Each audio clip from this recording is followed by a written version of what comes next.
ನಮಸ್ತೆ friends, welcome to ಕಾದಂಬರಿ ಕೇಳಿ ಯೂಟ್ಯೂಬ್ ಚಾನಲ್. ಧೂಮರೇಖಾ ಮೂರನೇ ಭಾಗದಲ್ಲಿ ಆಂಧ್ರ ರಾಜ್ಯದಿಂದ ವಂಕಜಾಬಿಲ್ಲಿ ಕಾಶಿ ರಾಜ್ಯಕ್ಕೆ ಬರ್ತಾಳೆ.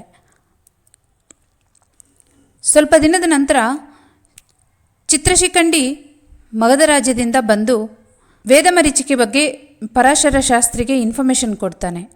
ತದನಂತರ ಪರಾಶರ ಶಾಸ್ತ್ರಿ ವಂಕಜಾಬಿಲ್ಲಿನ ಮೀಟ್ ಮಾಡೋಕ್ಕೆ ಹೋಗ್ತಾರೆ. ಅಲ್ಲಿ ವಂಕಜಾಬಿಲ್ಲಿ ಅವಳಿಗಿರೋ ನೋವೆಲ್ಲ ಹೋಗೋ ಥರ ಅಳೋಕ್ಕೆ ಸ್ಟಾರ್ಟ್ ಮಾಡ್ತಾಳೆ. ಪರಾಶರ ಶಾಸ್ತ್ರಿ ಅವಳಿಗೆ ಸಮಾಧಾನ ಪಡಿಸ್ತಾ ಇರ್ತಾರೆ. ಅಲ್ಲಿಂದ ಈಗ ಕತೆ ಕೊನೆಯ ಭಾಗ 4ನೇ ಭಾಗವನ್ನು ಮುಂದುವರಿಸ್ತಿದ್ದೀನಿ. ಪರಾಶರ ಶಾಸ್ತ್ರಿ ಹೇಳ್ತಾರೆ, ಅಮ್ಮ ನೀವು ತುಂಬ ನೊಂದಿದ್ದೀರಾ, ಆದರೆ ಈಗ ನೀವು ಸಮುದಾಯಿಸ್ಕೊಳ್ಳಿ. ನಿಮಗೆ ಆಗ್ತಿರೋ ಎಲ್ಲ ಭಯ ಎಲ್ಲ ದೂರ ಇಡಿ. ನಿಮಗೆ ನೋವು ಇಳಿಸ್ಕೋಬೇಕು ಅನ್ನಿಸ್ತಿದೆ, ಆದರೆ ಇಲ್ಲಿ ಸುತ್ತಲೂ ಯಾರನ್ನ ನೋಡಿದ್ರೂ ಭಯ ಆಗ್ತಿದೆ. ನಿಮಗೆ ಯಾರನ್ನ ನಂಬಬೇಕೋ ಗೊತ್ತಾಗ್ತಿಲ್ಲ. ಆಗಲಿ, ನಿಮ್ಮ ಪರಿಸ್ಥಿತಿ ಸರಿ ಹೋಗುತ್ತೆ. ನಾನು ನಿಮಗೆ ಸಹಾಯ ಮಾಡ್ತೀನಿ. ಮುಂದಕ್ಕೆ ನೀವು ಯುವರಾಜನ ಜೊತೆ ಮದುವೆನೂ ಆಗುತ್ತೆ, ಮಗುನೂ ಹುಡ್ತಾನೆ. ಅವರು ನಿಮ್ಮ ಹಸ್ಬೆಂಡು ಚಕ್ರವರ್ತಿ ಆಗ್ತಾರೆ, ನಿನ್ನ ಮಗನೂ ಭವಿಷ್ಯತ್ನಲ್ಲಿ ಚಕ್ರವರ್ತಿ ಆಗ್ತಾನೆ. ಹಾಗಾಗಿ ತದನಂತರ ಜೀವನ ಹೇಗಿದ್ದರೂ ನಿನಗಂತೂ ಚೆನ್ನಾಗೇ ನಡೆಯುತ್ತೆ, ಏನು ಯೋಚನೆ ಮಾಡಬೇಡ ಅಂತ ಹೇಳಿ ಪೂರ್ತಿ ಸಮಾಧಾನಗೊಳಿಸಿ ಮನೆಗೆ ಬರ್ತಾನೆ. ಅಷ್ಟೊತ್ತಿಗೆ ಹೊತ್ತೋಗಿರುತ್ತೆ. ಕೋಟೆ ಬಾಗಿಲು ಮುಚ್ಚಿರ್ತಾರೆ. ಪರಾಶರ ಶಾಸ್ತ್ರಿ ಕಳಿಸಿದ್ದ 4 ವಿಂಧ್ಯ ಪರ್ವತದ ಇಂದ ಆ ಬೇರುಗಳನ್ನು ಕುಯ್ದು ತಗೊಂಬರ್ತಾರೆ. ಬರುವಾಗ ಆ ಉಬ್ಬಿರುತ್ತಲ್ಲ ಮೇಲ್ಗಡೆ, ಆ ತೊಗಟುಗಳನ್ನು ಒಂದು ಮೂಟೆ ಕಟ್ಟಿ ಮತ್ತು ಈ ಬೇರುಗಳನ್ನ ಮತ್ತೊಂದು ಮೂಟೆ ಕಟ್ಟಿ ಹೊತ್ಕೊಂಬರ್ತಾ ಇರ್ತಾರೆ. ಇವ್ರನ್ನ ನಡಿಬೇಕಾದ್ರೆ ಮುಂದ್ಗಡೆ ಒಂದಷ್ಟು ದೂರದಲ್ಲಿ ಒಬ್ಬ ಸಾಧು, ಅದೇ ಸಾಧು ಸ್ಕೆಲ್ಟನ್ ಥರ ಇರೋ ಸಾಧು, ಅವನು ಮನುಷ್ಯನ ಹಾವ ಸ್ಕೆಲ್ಟನ್ನ ಅರ್ಥ ಆಗದೇ ಇರೋ ಅಂಥ ಸಾಧು ಮುಂದೆ ಓಡ್ದಂಗೆ ನಡೀತಾ ಇರ್ತಾನೆ. ನಿಲ್ಲು ನಿಲ್ಲು ಇವ್ರು ಎಷ್ಟು ಸತಿ ಕೂಗಿದ್ರೂ ಅವನಿಗೇನು ಕೇಳಿಸೋದಿಲ್ಲ. ಇವ್ರ ಸುತ್ತಲೂ ನರಿಗಳು ಮತ್ತು ಕರಡಿಗಳು ಓಡಾಡ್ತಾನೆ ಇರ್ತವೆ. ಇವರ ಹಿಂದುಗಡೆ ಒಂದು ಹಾವು ಬರ್ತಾ ಇರುತ್ತೆ. ಇವ್ರನ್ನ ಏನೂ ಡಿಸ್ಟರ್ಬ್ ಮಾಡಲ್ಲ. ಈಗ ಬರ್ತಾ ಇರಬೇಕಾದ್ರೆ ಇವ್ರಿಗೆ ಹೆಚ್ಚು ಕಮ್ಮಿ 1 ತಿಂಗಳ ಕಾಲ ಹಿಡಿಯುತ್ತೆ ಇಲ್ಲಿಂದ ಹೋಗಿ ಅದನ್ನು ತಗೊಂಡು ವಾಪಸ್ ಬರಲಿಕ್ಕೆ. ಆದರೆ ರಾತ್ರಿ ಹೊತ್ತು ಒಬ್ಬರು ಎದ್ದಿದ್ದು ಮಿಕ್ಕದವ್ರು ಮಲಗೋದು, ಆ ರೀತಿಯಲ್ಲಿ ಕಾಪಾಡಿಕೊಂಡು ಇಲ್ಲಿವರೆಗೂ ಬಂದಿರ್ತಾರೆ. ತೀರಾ ಕೋಟೆ ಹತ್ರ ಬಂದಾಗ ಕೋಟೆ ಬಾಗಿಲು ಮುಚ್ಚಿಬಿಟ್ಟಿರ್ತಾರೆ. ನಾವು ಇಲ್ಲೇ ಇದ್ದರೆ ಈ ಸುತ್ತಲೂ ಬರ್ತಿರೋ ಈ ನರಿಗಳು ಈ ಕರಡಿಗಳನ್ನ ನೋಡಿ ನಾವು ಹೆಂಗೋಗತ್ತೋ ಏನೋ. ನಾವು ಇಷ್ಟು ದಿನ 1 ತಿಂಗಳಿಂದ ಪಟ್ಟಿದ್ದು ಕಷ್ಟ ಒಂದು ಥರ ಆದರೆ ಈ ಒಂದು ರಾತ್ರಿ ಪಡೋ ಕಷ್ಟ ಇನ್ನೂ ದೊಡ್ಡದು. ಒಂದು ಕೆಲಸ ಮಾಡೋಣ, ನಾವಿಲ್ಲೇ ಇದ್ದರೆ ಏನಾಗತ್ತೋ ಏನೋ, ಒಂದಷ್ಟು ದೂರ ವಾಪಸ್ ನಡ್ಕೊಂಡೋಗಿ ಮತ್ತೆ ಇಲ್ಲಿಗೆ ಹೆಬ್ಬಾಗ್ಲ ಹತ್ರ ಬರೋಣ, ಅಷ್ಟೊತ್ತಿಗೆ ಬೆಳಕಾಗತ್ತೆ ಅಂತ ಮಾತಾಡ್ಕೊಳ್ತಾರೆ. ಹಿಂಗೆ ವಾಪಸ್ ಹೋಗಿ ಮತ್ತೆ ಬರಬೇಕಾದ್ರೆ ಅಕ್ಕಪಕ್ಕದಲ್ಲಿದ್ದ ನರಿಗಳು ಮತ್ತು ಆ ಕರಡಿಗಳನ್ನು ನೋಡಿ ಇವರು ಮಾತಾಡ್ತಾರೆ. ಇವು ನರಿಗಳು ಕರಡಿಗಳು ಆಗಿದ್ದಕ್ಕೆ ಸರಿ ಹೋಯ್ತು, ಒಂಚೂರು ಏನಾದರೂ ಇದೇ ಪ್ಲೇಸಲ್ಲಿ ಏನಾದರೂ ಬೇಟೆ ನಾಯಿಗಳಿದ್ದಿದ್ರೆ ಮುಗೀತು ನಮ್ಮ ಕತೆ. ಅವು ಅಂತೂ ಎಷ್ಟು ಹುಷಾರಿರ್ತವೆ, ಕೊನೆಗೆ ಈ ಹುಲಿನ ಕೂಡ ಬಿಡೋದಿಲ್ಲ ಅವು ಅಂತ ಹೇಳ್ತಾರೆ. ಅದಕ್ಕೆ ಮತ್ತೊಬ್ಬ ಹೇಳ್ತಾನೆ, ಆ ಬೇಟೆ ನಾಯಿ ಅಂದರೆ ಇವರು ಮಾತಾಡ್ತಿರೋದು ಇದು ಬ್ಲಡ್ ಹೌಂಡ್ಸ್ ನಾಯಿ ಬರುತ್ತಲ್ಲ, ಹೌಂಡ್ಸ್, ಆ ನಾಯಿ. ನಿಮ್ಗೆ ಯಾರಿಗಾದ್ರೂ ಈ ಹೌಂಡ್ಸ್ ಬಗ್ಗೆ ತಿಳ್ಕೊಬೇಕು ಅಂತಿದ್ರೆ ವಿಲೇಜ್ ಆಫ್ ಭಾಸ್ಕರ್ ಅಂತ ಶೆರ್ಲಕ್ ಹೋಮ್ಸ್ ಅನ್ನೋ ಡಿಟೆಕ್ಟಿವ್ ನಾವೆಲ್ಸ್ ಬರೀತಾರಲ್ಲ, ಅವರು ಹೌಂಡ್ಸ್ ಆಫ್ ಭಾಸ್ಕರ್ ವಿಲೇಜ್ ಅಂತ ಒಂದು ಕತೆ ಇದೆ. ಅದರಲ್ಲಿ ಇದ್ರ ಬಗ್ಗೆ ತುಂಬ ಹೇಳಿದ್ದಾರೆ. ಈಗ ನಮ್ಮ ಕಾದಂಬರಿಗೆ ಬರೋದಾದರೆ, ಈ ಹೌಂಡ್ಸ್ ನಾಯಿ ಬೇಟೆ ನಾಯಿ. ಅದು ಅಪರೂಪಕ್ಕೆ ಯಾವಾಗಾದರೂ ಬೀದಿ ನಾಯಿ ಜೊತೆ ಕೂಡಿದಾಗ ಹುಟ್ಟೋ ನಾಯಿ ಇದೆಯಲ್ಲ, ಕ್ರಾಸ್ ಬ್ರೀಡ್, ಅದು ನೋಡಲಿಕ್ಕೆ ಬೀದಿ ನಾಯಿ ಥರ ಇರುತ್ತೆ, ಅದ್ರ ಬುದ್ಧಿ ಮಾತ್ರ ಬೇಟೆ ನಾಯಿ ಥರ ಇರುತ್ತೆ. ಅವು ತುಂಬ ಡೇಂಜರ್. ಈ ಬೇಟೆ ನಾಯಿಗಿಂತ ತುಂಬ ಚುರುಕಾಗಿರ್ತವೆ. ಅವು ಸಣ್ಣಕ್ಕೆ ಉದ್ದಕ್ಕೆ ತುಂಬ ಶಾರ್ಪಾಗಿರ್ತವೆ. ಬೇಟೆ ನಾಯಿಗೆ ಅಷ್ಟು ತಲೆ ಇರಲ್ಲ, ಅಂದರೆ ಬುದ್ಧಿ ಇರಲ್ಲ. ಈ ಕ್ರಾಸ್ ಬ್ರೀಡ್ಗೆ ಬುದ್ಧಿನೂ ಚೆನ್ನಾಗಿರುತ್ತೆ ಅಂತ ಮಾತಾಡ್ಕೊಳ್ತಾರೆ. ಆ ನಾಯಿಗಳನ್ನು ಈ ಕ್ರಾಸ್ ಬ್ರೀಡ್ ನಾಯಿಗಳನ್ನೇ ಬೇಟೆಗಾರರೆಲ್ಲ ಬೇಟೆಗೆ ಉಪಯೋಗಿಸೋದು ಅಂತ ಕೂಡ ಮಾತಾಡ್ಕೊಳ್ತಾರೆ. ಅಷ್ಟೊತ್ತಿಗೆ ಬೆಳಗಾಗತ್ತೆ. ವಾಪಸ್ ಹೋಗಿ ಪರಾಶರ ಶಾಸ್ತ್ರಿಗೆ ನಾಲ್ವರು ಅವನ್ನ ಒಪ್ಪಿಸ್ತಾರೆ. ಆ ಮೇಲ್ಗಡೆ ತೊಗಟೆನೆಲ್ಲ ನಾವು ಅರೆದು ಗಂಗಾ ನದಿಗೆ ಮಿಕ್ಸ್ ಮಾಡಿದ್ದೀವಿ, ಈ ಬೇರುಗಳನ್ನು ಅಂತ ಹೇಳಿ ಒಪ್ಪಿಸ್ತಾರೆ. ಪರಾಶರ ಶಾಸ್ತ್ರಿ ಡೈರೆಕ್ಷನ್ಸ್ ಕೊಟ್ಟಿದ್ದ ಹಾಗೆ ಮಾಡಿದ್ವಿ ಅಂತ. ಆಗ ಅದಕ್ಕೆ ಶಾಸ್ತ್ರಿ ಹೇಳ್ತಾರೆ, ಇರಲಿ, ನೀವು ಅಲ್ಲಿಂದ ಇಲ್ಲಿ ಬರೋವರೆಗೂ ನನಗೆ ಕಣ್ಣಿಗೆ ಕಟ್ಟಿದಂಗೆ ಹೇಳಬೇಕು. ಅಲ್ಲಿ ನೀವು ಆಡಿದ ಮಾತು ಕೂಡ ಒಂದು ಅಕ್ಷರನೂ ತೊದಲ್ದಂಗೆ ಪೂರ್ತಿ ನನಗೆ ವಿವರ ಹೇಳಿ ಅಲ್ಲಿಂದ ಇಲ್ಲಿವರೆಗೂ ಮಾತಾಡಿದ್ದು ಅಂತ. ಅದರಿಂದ ಏನು ಉಪಯೋಗ ಆಗತ್ತೆ ಅಂತ ಅದರಲ್ಲಿ ಇರೋನು ಒಬ್ಬ ವಾಮನ, ಅವನು ಸ್ವಲ್ಪ ಗಿಡ್ಡಗಿರ್ತಾನೆ ಅವ್ರ ಪೈಕಿ. ಕೇಳಿದಾಗ ಶಾಸ್ತ್ರಿ ಹೇಳ್ತಾರೆ, ಈಗ ಮರಳುಗಾಡಲ್ಲಿ ಒಂಥರ ಅಷ್ಟು ಜಾಸ್ತಿ ಬೆಳೆಯೋದಿಲ್ಲ ಯಾವುದು ಮರಗಳು ಗಿಡಗಳು. ಒಂದೊಂದು ಪ್ರಾಂತ್ಯದಲ್ಲಿ ಒಂದೊಂದು ಮರ ಬೆಳೆಯುತ್ತೆ, ಒಂದೊಂದು ಗಿಡ ಬೆಳೆಯುತ್ತೆ. ಕಾರಣ ಅಲ್ಲಿ ಇರೋ ಮಣ್ಣು, ನೆಲ, ಜಲ, ಇದ್ರ ಪ್ರಭಾವ. ಗಾಳಿ ಕೂಡ, ಮಣ್ಣು, ಜಲ, ಗಾಳಿ ಇದ್ರ ಪ್ರಭಾವದಿಂದ. ಹಾಗೆಯೇ ನೀವು ಇದನ್ನ ಹೊತ್ಕೊಂಬರ್ತಿದ್ರಿ. ಆ ಟೈಮಲ್ಲಿ ನಿಮಗೆ ಏನೇನು ಯೋಚನೆ ಬಂತು ಅಂತ ಗೊತ್ತಾದರೆ ಇದನ್ನು ಏನು ಮಾಡಬೇಕು ಅನ್ನೋ ಯೋಚನೆ ನನಗೆ ತಟ್ಟುತ್ತೆ, ಅದಕ್ಕಾಗಿ ಅಂತ ಹೇಳಿದ್ರೆ ಇವರು ಪ್ರತಿಯೊಂದು ಹೇಳ್ತಾರೆ. ಹಿಂದೆ ಬರ್ತಿದ್ದ ಹಾವಿಂದ ಹಿಡಿದು ಭಯ ಪಟ್ಟಿದ್ರಿಂದ ಹಿಡಿದು ಈ ನಾಯಿಗಳ ವಿಚಾರದವರೆಗೂ ಎಲ್ಲನೂ ಹೇಳ್ತಾರೆ. ಮುಂದೆ ಬರ್ತಿದ್ದ ಆ ಸ್ವಾಮೀನ್ ಕೂಡ. ಈ ನಾಯಿಗಳ ಬಗ್ಗೆ ಹೇಳುವಾಗ ಶಾಸ್ತ್ರಿಗಳ ಕಣ್ಗುಡ್ಡೆ ಸ್ವಲ್ಪ ಶೇಕ್ ಆಗುತ್ತೆ. ಅದನ್ನು ಈ ವಾಮನ ಮಾತ್ರ ಗಮನಿಸಿರ್ತಾನೆ, ಮಿಕ್ಕಿದವ್ರು ಯಾರೂ ಗಮನಿಸಲ್ಲ. ಎಲ್ಲ ಆದಮೇಲೆ ಸರಿ ಆಯಿತು, ನಾನು ಏನು ಮಾಡಬೇಕು ಅಂತ ಯೋಚನೆ ಮಾಡ್ತೀನಿ, ನೀವು ನಡೀರಿ ಅಂತ ಹೇಳ್ತಾನೆ. ಎಲ್ಲರೂ ಹೋದರೂ ಈ ವಾಮನ ಹೋಗಲ್ಲ. ಏನಪ್ಪ ಅಂತಂದರೆ, ಆ ಥರ ನಾಯಿ ಎಲ್ಲಿದೆಯೋ ನನಗೆ ಗೊತ್ತು, ಹೇಳಬೇಕು ಅಂತ ನಿಂತೆ ಅಂತ ಹೇಳ್ತಾನೆ. ಎಲ್ಲಿದೆ ಅಂತಂದರೆ, ಒಂದು ಕಡೆ ಇದೆ ಅಂತ ಹೇಳಿದಾಗ, ಅದು 1 ವರ್ಷದೊಳಗಿರುತ್ತಾ ಅದಕ್ಕೆ ವಯಸ್ಸು ಅಂತ ಕೇಳ್ತಾನೆ. ಹೆಚ್ಚು ಕಮ್ಮಿ ಹಂಗೆ ಇರ್ಬೋದು ಅನಿಸುತ್ತೆ, ಬಟ್ ಯಾವುದಕ್ಕೂ ನಾಳೆ ಹೇಳ್ತೀನಿ ನಿಮಗೆ ಅಂತ ಹೇಳ್ತಾನೆ. ಆಯಿತು, ಅದು ನಿಜಕ್ಕೂ ಅದು ಕ್ರಾಸ್ ಬ್ರೀಡ್ ಆಗಿದ್ದು, ಅದು ಮೊದಲನೇ ಸರಿ ಕ್ರಾಸ್ ಬ್ರೀಡ್ ಆಗಿರೋದಾ ಅಥವಾ ಕ್ರಾಸ್ ಬ್ರೀಡ್ ಆಗಿರೋ ನಾಯಿಗೆ ಹುಟ್ಟಿರೋದಾ, ಅದ್ರ ಡೀಟೇಲ್ಸ್ ಕೂಡ ತಿಳ್ಕೊ. ಇದು ಕ್ರಾಸ್ ಬ್ರೀಡಲ್ಲೇ ಹುಟ್ಟಿರೋ ನಾಯಿ ಆದರೆ ಅದನ್ನು 1 ವರ್ಷದೊಳಗೆ ಇರೋದಾದರೆ ಖಂಡಿತ ತಗೊಂಬಾ ಅಂತ ಹೇಳ್ತಾನೆ. ನೀವು ಅದನ್ನು ಏನು ಮಾಡ್ತೀರಾ ಅಂತ ಕೇಳಿದ್ರೆ, ಅದನ್ನು ಏನು ಮಾಡಬೇಕು ಅಂತ ಯೋಚನೆ ಮಾಡಬೇಕು ಅಂತ ಹೇಳ್ತಾನೆ ಶಾಸ್ತ್ರಿ. ಅದಕ್ಕೆ ವಾಮನ ಹೇಳ್ತಾನೆ, ಇಷ್ಟಕ್ಕೂ ನೀವು ನಿಷ್ಠಾವಂತ ಬ್ರಾಹ್ಮಣರು, ಅದು ರಕ್ತ ಹೀರೋ ಗುಣ ಇರೋವಂಥ ಪ್ರಾಣಿ, ಅದನ್ನು ನೀವು ಹೇಗೆ ಸುಧಾರಿಸ್ತೀರಾ? ಅದು ಹಾಗೆ ಬಿಟ್ಟರೆ ಅದು ತುಂಬ ಡೇಂಜರಸ್ ಅಂತ ಹೇಳ್ತಾನೆ. ನಿನಗೆ ತುಂಬ ಇಮ್ಯಾಜಿನರಿ ಪವರ್ ಇದೆ, ಅದ್ಭುತವಾದ ಇಮ್ಯಾಜಿನರಿ ಪವರ್ ಇದೆ, ನೀನು ಅದನ್ನು ತಗೊಂಬಾ. ಮತ್ತೊಂದು ವಿಷಯ, ಆ ನಾಯಿನ ಪಳಗಿಸೋದ್ರಲ್ಲಿ ನೀನೇ ನನಗೆ ಹೆಲ್ಪ್ ಮಾಡಬೇಕು. ನಾವಿಬ್ಬರು ಒಟ್ಟು ಇಬ್ಬರು ಜೊತೆಗಾರರಾಗಿ ಕೆಲಸ ಮಾಡೋಣ ಇದನ್ನ ಅಂತ ಹೇಳ್ತಾನೆ. ಕ್ಷಮಿಸಿ, ನಾವಿಬ್ಬರು ಜೊತೆಗಾರರಾಗಿ ಕೆಲಸ ಮಾಡಬೇಕು ಅಂದರೆ ಅದು ಏನು, ನೀವು ಏನು ಮಾಡೋಕ್ಕೆ ಹೊರಟಿದ್ದೀರಾ, ಆ ಎಲ್ಲ ಇನ್ಫಾರ್ಮೇಷನ್ ನನಗೆ ತಿಳಿಬೇಕಲ್ಲ ಅಂತಾನೆ ವಾಮನ.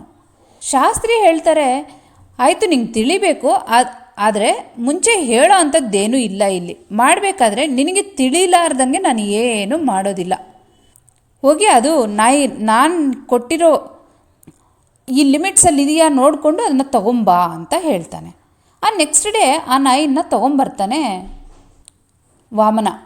ಅಷ್ಟೊತ್ತಿಗೆ ಶಾಸ್ತ್ರಿ ಮನೆ ಕಾಂಪೌಂಡಲ್ಲೇ ಒಂದು ಸಣ್ಣ ಏರಿಯಾನ ರೆಡಿ ಮಾಡಿ ಕಾಂಪೌಂಡ್ ಕಟ್ಟಿ ಅದರ ಮಧ್ಯದಲ್ಲಿ ಒಂದು ಗೂಟ ಹೊಡೆದು, ಸ್ವಲ್ಪ ಬಲವಾದ ಗೂಟ ಹೊಡೆದು, ಅದಕ್ಕೆ ಕಟ್ಟಾಕೋಕ್ಕೆ ಒಂದು ಕಬ್ಬಿಣದ ಚೈನು, ನೀರು ಕುಡಿಯೋದಕ್ಕೆ ಒಂದು ಸಣ್ಣ ತೊಟ್ಟಿ, ಮಲಗಲಿಕ್ಕೆ ಹುಲ್ಲಿನ ಬೆಡ್ಡು ಎಲ್ಲ ರೆಡಿ ಮಾಡಿಟ್ಟಿರ್ತಾನೆ. ಬಂದು ಅದ್ರ ಮೇಲೆ ಕಟ್ಟ ಹಾಕಿದ್ಮೇಲೆ ಫಸ್ಟು ಬೆಲ್ಲ ಕೊಡ್ತಾನೆ ಅದಕ್ಕೆ, ಆಮೇಲೆ ಊಟ ಕೊಡ್ತಾನೆ.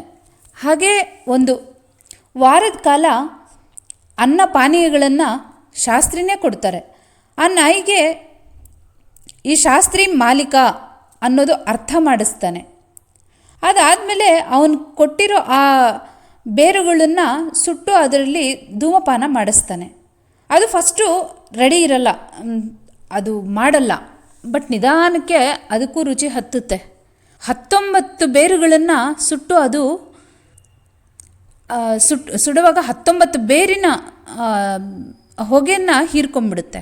ಇನ್ನು ಒಂದು ಬೇರನ್ನ ತಗೊಂಡೋಗಿ ಮಾಮೂಲಿ ಬೀದಿ ನಾಯಿಗೆ ಧೂಮಪಾನ ಮಾಡಿಸ್ತಾನೆ ಶಾಸ್ತ್ರಿ. ಅದಾದಮೇಲೆ ಆ ನಾಯಿನ ಸ್ಟ್ರೀಟ್ ಡಾಗ್ಸ್ ಜೊತೆಗೆ ಬಿಟ್ಬಿಡ್ತಾನೆ.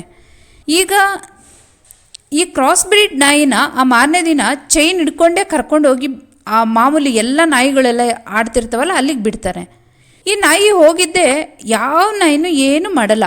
ಯಾವುದು ಧೂಮಪಾನ ಮಾಡಿದೆಯೋ ಆ ನಾಯಿನ ಹೋಗಿ ಒಂದೇ ಏಟಿಗೆ ಕಚ್ಚಿ ಆ ರಕ್ತ ಅಷ್ಟು ಹೀರ್ಬಿಡುತ್ತೆ.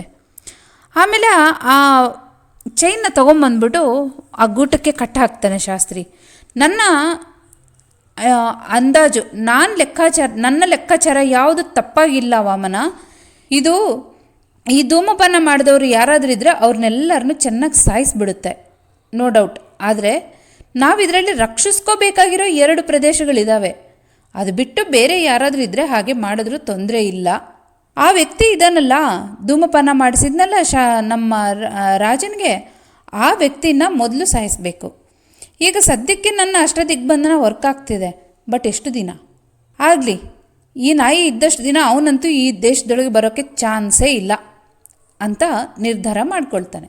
ಆದರೆ ಈ 2 ಪ್ರದೇಶಗಳು ಹೇಳಿದ್ದು, ಒಂದು ಶಿಶುನಾಗ ಗುರುವಿನ ಮೂಲಕ ಧೂಮಪಾನ ಮಾಡಿದರೆ ಆ ಗುರುವು ಗೊತ್ತಾಗಲಾರ್ದಂಗೆ ವಂಕಜಾಬಿಲ್ಲಿಗೂ ಕೊಟ್ಟಿರ್ತಾನೆ. ಇವರಿಬ್ಬರನ್ನು ಕಾಪಾಡಬೇಕಾದದ್ದೇ ಈಗ ಇರೋ ರಾಜಧರ್ಮ.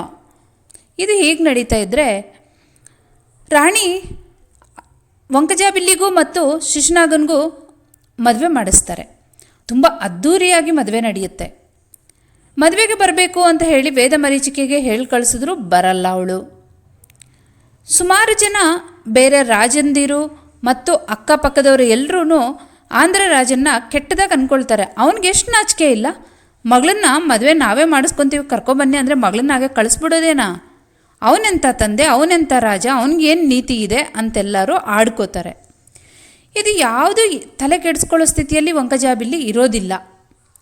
ಮದುವೆ ಆದಮೇಲೆ ಅವರಿಬ್ಬರಿಗೆ ಅಂತ ಒಂದು ಅರಮನೆ ಕಟ್ಟಿರೋ ಅವರಿಬ್ಬರಿಗೆ ಒಂದು ಅರಮನೆ ಕೊಡ್ತಾರೆ. ಆ ಅರಮನೆಯಲ್ಲಿ ಶಿಶುನಾಗ ವಂಕಜಾಬಿಲ್ಲಿ ಕಡೆ ನೋಡೋದಿಲ್ಲ, ಮಾತಾಡೋದಿಲ್ಲ. ವಂಕಜಾಬಿಲ್ಲಿ ಅವನ ಕಡೆ ಸುಮ್ಮನೆ ನೋಡ್ತಾ ಇರ್ತಾಳೆ, ಮಾತಾಡ್ಸಲ್ಲ, ಹತ್ತಿರ ಹೋಗಲ್ಲ. ಇವರಿಬ್ಬರು ಈ ಥರ ಇದ್ದಾರೆ ಅಂತ ಅಲ್ಲಿ ಎಲ್ರಿಗೂ ಗೊತ್ತು, ರಾಣಿ ಸಮೇತ. ಆದರೆ ಯಾರಿಗೇನು ಮಾಡೋಕ್ಕೆ ಬರಲ್ಲ. ಹೀಗೆ ಸ್ವಲ್ಪ ದಿನ ಆದಮೇಲೆ ಒಂದು ಸತಿ ಅಲ್ಲಿಗೆ ಅಜಾತಶತ್ರು ಬರ್ತಾನೆ. ಇವನು ಬರೋದಕ್ಕೆ ಮುಂಚೆ 1-2 ಘಟನೆಗಳು ಮಗಧದಲ್ಲಿ ನಡೆದಿರೋದನ್ನು ತಿಳ್ಕೋಬೇಕು. ಮಗಧದಲ್ಲಿ ಏನಾಗುತ್ತೆ, ವೇದಮರೀಚಿಕೆಯನ್ನು ಮತ್ತು ಈ ಮಂತ್ರಿ ಮಯೂರ ಶರ್ಮಾ, ರಾಜ ನಂದಿವರ್ಧನ 3 ಜನ ರಹಸ್ಯ ಮಂದಿರದಲ್ಲಿ ಸಮಾವೇಶರಾಗ್ತಾರೆ. ಇಲ್ಲಿ ಅಜಾತಶತ್ರು ಅನ್ನೋ ಒಂದು ವ್ಯಕ್ತಿ ಬಗ್ಗೆ ತಿಳ್ಕೊಬೇಕು ನಾವು. ಅಜಾತಶತ್ರು ಅನ್ನೋನು ಮಾಳವ ರಾಜ್ಯದ ರಾಜಕುಮಾರ. ಅವನಿಗೆ ದಾಯಾದಿಗಳು ಮೋಸ ಮಾಡಿ ಅವನಿಗೆ ಬಂದಿರೋ ಆಸ್ತಿನೆಲ್ಲ ಕಿತ್ಕೋತಾರೆ. ಆದರೆ ಇವನು ರಾಜಕುಮಾರ ಅನ್ನೋದಕ್ಕಿಂತ ಸುಶಿಕ್ಷಿತ ಸೇನಾನಿ. ಇವನು ಆಸ್ತಿ ಎಲ್ಲ ಎಲ್ಲರೂ ಕಿತ್ಕೊಂಡಾದ್ಮೇಲೆ ಏನು ಮಾಡೋಕ್ಕಾಗದೆ ಹಾಗೆ ಬಂದು ಮಗಧ ರಾಜ್ಯದಲ್ಲಿ ಸಾಮಾನ್ಯ ಸೈನಿಕನ ಥರ ಸೇರಿ ಹಾಗೆ ಅವನ ಶಿಸ್ತು, ಪರಾಕ್ರಮ ಮತ್ತು ಬುದ್ಧಿವಂತಿಕೆಗಳನ್ನು ರಾಜ ಗಮನಿಸಿ ಅವನ್ನ ಅಂಗರಕ್ಷಕನಾಗಿ ಮಾಡ್ಕೊಳ್ತಾನೆ. ಹೀಗೆ ನಡಿಬೇಕಾದ್ರೆ ರಾಜ್ಯದಲ್ಲಿ ಪ್ರತಿಯೊಂದು ವಿಷಯನೂ ಅವನಿಗೆ ಗೊತ್ತಾಗ್ತಿರುತ್ತೆ. ವೇದಮರೀಚಿಕೆ ಯಾವಾಗ ಕಾಶಿ ರಾಜ್ಯದಿಂದ ಬರ್ತಾಳೆ, ಅವಳು ರಾಜನ ಜೊತೆ, ಅವರ ಅಪ್ಪನ ಜೊತೆ ತುಂಬ ಪ್ರೀತಿಯಲ್ಲಿ ಮುಳುಗೋಗ್ತಾಳೆ. ಯಾಕೆ ಅಂದರೆ ಅವಳು ಹುಟ್ಟಿದಾಗಿಂದ ಅಪ್ಪನ ಪ್ರೀತಿನ ಅನುಭವಿಸೇ ಇರೋದಿಲ್ಲ. ಅಪ್ಪ ಒಂದು ಹೊತ್ತು ಅವಳನ್ನ ಬಿಟ್ಟು ಊಟ ಮಾಡಲ್ಲ, ಎಲ್ಲಿ ಹೊರಗೋದ್ರೂ ಹೋಗಿ ಬರ್ತೀನಿ ಮಗಳೇ ಅಂತ ಹೇಳಿ ಹೋಗ್ತಾರೆ. ಅವಳಿಗೆ ಕಾಸ್ಟ್ಲಿ ಸೀರೆಗಳು ಮತ್ತು ತುಂಬ ಬೆಲೆ ಬಾಳೋ ಆಭರಣಗಳನ್ನು ಎಲ್ಲ ಮಾಡಿಸಿ ಕೊಡ್ತಾ ಇರ್ತಾರೆ. ಈಗ ಇದೊಂದು ಥರ ಅವಳು ಅನುಭವಿಸದ ನಿಜಾಯಿತಿಯಿಂದ ಕೂಡಿದ್ದ ಪ್ರೇಮ ಆದ ಕಾರಣ ಅವರಿಬ್ಬರು ಅತಿ ಕಮ್ಮಿ ಸಮಯದಲ್ಲೇ 2 ದೇಹ ಒಂದೇ ಮನಸ್ಸು ಅನ್ನೋ ಮಟ್ಟಿಗೆ ಪ್ರೀತಿ ಬೆಳೆಯುತ್ತೆ ಅವರಿಬ್ಬರ ಮಧ್ಯ. ಈ ಅಜಾತಶತ್ರು ರಾಜನ ಜೊತೆ ಇದ್ದು ಬೇರೆ ವಿಚಾರಗಳನ್ನೆಲ್ಲ ತಿಳ್ಕೊಂಡು ಡೀಲ್ ಮಾಡ್ತಾ ಇರೋದು ಎಲ್ಲೋ ವೇದಮರೀಚಿಕೆಗೆ ಇಷ್ಟ ಆಗ್ತಾ ಇರಲ್ಲ. ಯಾಕಂದರೆ ನನಗೆ ಗೊತ್ತಿಲ್ಲ ಇದು ನಮ್ಮ ರಾಜ್ಯದಲ್ಲಿ ನಡೆದಿರೋದು ಅನ್ನೋದು ಅವಳಿಗೆಲ್ಲೋ ಇನ್ಸೆಕ್ಯೂರಿಟಿ ಫೀಲಿಂಗ್. ಆದರೆ ರಾಜ ಮಾತ್ರ ಅವನ್ನ ಮಗನ ಥರ ಪುತ್ರ ವಾತ್ಸಲ್ಯ ತೋರಿಸ್ತಾ ಇರ್ತಾನೆ. ಇವರಿಬ್ಬರು ಒಂದು ಕಡೆ ಸಮಾವೇಶಕ್ಕೆ ಸೇರಿದಾಗ ಅಂಗರಕ್ಷಕನಾಗಿ ಅಜಾತಶತ್ರು ಕೂಡ ಅಲ್ಲಿಗೆ ಬಂದಿರ್ತಾನೆ. ನೋಡಮ್ಮ, ಈಗ ರಾಜ ಹೇಳ್ತಾನೆ ವೇದಮರೀಚಿಕೆಗೆ, ರಾಜ್ಯದಲ್ಲಿ ಎಲ್ಲರೂ ಒಂದೇ ಮಾತು, ರಾಜನ ನಂತರ ಮಗಳಿಗೆ ಮದುವೆ ಮಾಡ್ಕೊಂಡಿಲ್ಲ ಅಂದರೆ ಈ ರಾಜ್ಯವನ್ನು ಯಾರು ನೋಡ್ಕೋತಾರೆ ಅನ್ನೋದು. ನೀನು ಈಗ ಮದುವೆ ಮಾಡ್ಕೋಬೇಕಮ್ಮ, ನೀನು ಎಷ್ಟು ದಿನ ಬೇಡ ಅಂತೀಯ, ಕಾರಣನೂ ಗೊತ್ತಿಲ್ಲ ಅಂತ ಕೇಳಿದಾಗ ಅವಳು ನಾನು ಮದುವೆ ಮಾಡ್ಕೊಳ್ಳಲ್ಲ ಅಂತ ದೃಢವಾಗಿ ಹೇಳ್ತಾಳೆ. ಈ ವಿಷಯ ನಡೆದಿದ್ದು ಯಾವಾಗ ಅಂದರೆ ಚಿತ್ರಶಿಖಂಡಿ ಬಂದು ಹೋಗ್ತಾನಲ್ಲ ಆ ಮಾರನೇ ದಿನ. ಇವಳು ಆಳ್ಬೇಕಾದ್ರೆ, ಇಲ್ಲಮ್ಮ ನೀನು ಹಂಗಲ್ಲ, ನಮ್ಮ ರಾಜ್ಯದ ಪರಿಸ್ಥಿತಿ ನೋಡು, ನಾನಿದ್ದಷ್ಟು ದಿನ ನಾನು ನೋಡ್ಕೋತೀನಿ, ನನ್ನ ನಂತರ ನೀನು ನೋಡ್ತೀಯ, ಆದರೆ ನೆಕ್ಸ್ಟ್ ಯಾರು ಪಾಲನೆ ಮಾಡಬೇಕಿದನ್ನು ಅಂತ ಹೇಳಿದಾಗ, ಇಲ್ಲ ನನ್ನ ಕೈಲಿ ಮದುವೆ ಆಗೋಕ್ಕಾಗಲ್ಲ, ಯಾಕೆ ಅಂದರೆ ನಾನು ಕಾಶಿ ರಾಜ್ಯದಲ್ಲಿರುವಾಗ ಶಿಶುನಾಗ ನನ್ನನ್ನು ಕೆಡಿಸಿದ್ದಾನೆ, ಅವನ ಜೊತೆ ನನಗೆ ಅಫೇರ್ ಇತ್ತು ಅನ್ನೋದನ್ನು ಅಳ್ತಾ ಹೇಳ್ತಾಳೆ. ಆ ಮಾತು ಕೇಳಿಸ್ಕೊಂಡಾದ್ಮೇಲೆ ಎಲ್ಲರೂ ದಿಗ್ಭ್ರಮೆಗೆ ಒಳಗಾಗ್ತಾರೆ. ಅಜಾತಶತ್ರು ಅಂದ್ಕೊಳ್ತಾನೆ ನಂದಿವರ್ಧನ ರಾಜ ಇವಾಗ ಅವನ ಸೊಂಟದಲ್ಲಿ ಇರೋ ಕತ್ತಿ ತಗೊಂಡು ಅವಳನ್ನ ಸಾಯಿಸ್ಬಿಡ್ತಾನೇನೋ ಅಂತ. ರಾಜ ಆದರೆ ಆ ಕೆಲಸ ಮಾಡಲ್ಲ. ಒಂದೇ ಸಮ ಮಗಳೇ ಬಾ, ಹತ್ತುಬಿಡು ನೀನು ಅಂತ ಅಂತಾನೆ. ಈ ವೇದಮರೀಚಿಕೆ ಅಪ್ಪನ್ನ ತಪ್ಪಿಕೊಂಡು ಅವಳಿಗೆ ಮನಸ್ಸು ಸಮಾಧಾನ ಪಡೋ ಅಷ್ಟು ಹತ್ತು ಬಿಡ್ತಾಳೆ. ಆದಮೇಲೆ ಹೇಳ್ತಾನೆ, ಮಹಾಮಂತ್ರಿ, ನಿಮಗೆ ನಾನು ಮಗಳನ್ನ ಈ ರೀತಿ ಟ್ರೀಟ್ ಮಾಡಿದ್ದು ನಿಮಗೆ ಬೇರೆ ಥರ ಅನಿಸಿರುತ್ತೆ, ಆದರೆ ಒಂದು ಮಾತು ಕೇಳಿ, ಇವಳು ನನಗಿರೋದು ಒಬ್ಬಳೇ ಮಗಳು, ಇವಳನ್ನ ಹಾಳು ಮಾಡಿದವನಾದರೂ ಯಾರು, ನನ್ನ ಹತ್ತಿರದ ಸಂಬಂಧಿ. ಈಗ ನಾನು ಅವನ್ನೋಗಿ ಸಾಯಿಸಿದೆ ಅಂತ ಇಡ್ಕೋ, ಇದು ಅನಾವಶ್ಯಕವಾಗಿ 4 ಜನಕ್ಕೆ ಗೊತ್ತಾಗತ್ತೆ, ಅದರಿಂದ ಇವಳು ನೋವು ಪಡ್ತಾಳೆ. ಒಂದು ವೇಳೆ ಈ ಥರ ಯಾಕೆ ತಪ್ಪು ಮಾಡಿದೆ ಅಂತ ಇವಳನ್ನ ಸಾಯಿಸಿದೆ ಅಂದರೆ ನಾನು ಬದುಕಿರೋದು ಹೇಗೆ?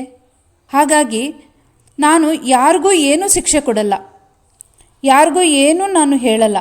ಇವಳಿಗೆ ಮದುವೆ ಬೇಡ ಅಂತಿದ್ದಾಳೆ, ಸದ್ಯಕ್ಕೆ ಇವಳಿಗೆ ಮದುವೆ ಬಗ್ಗೆ ಇಷ್ಟ ಇಲ್ಲ ಅಂತ ಪ್ರಕಟಿಸಿ.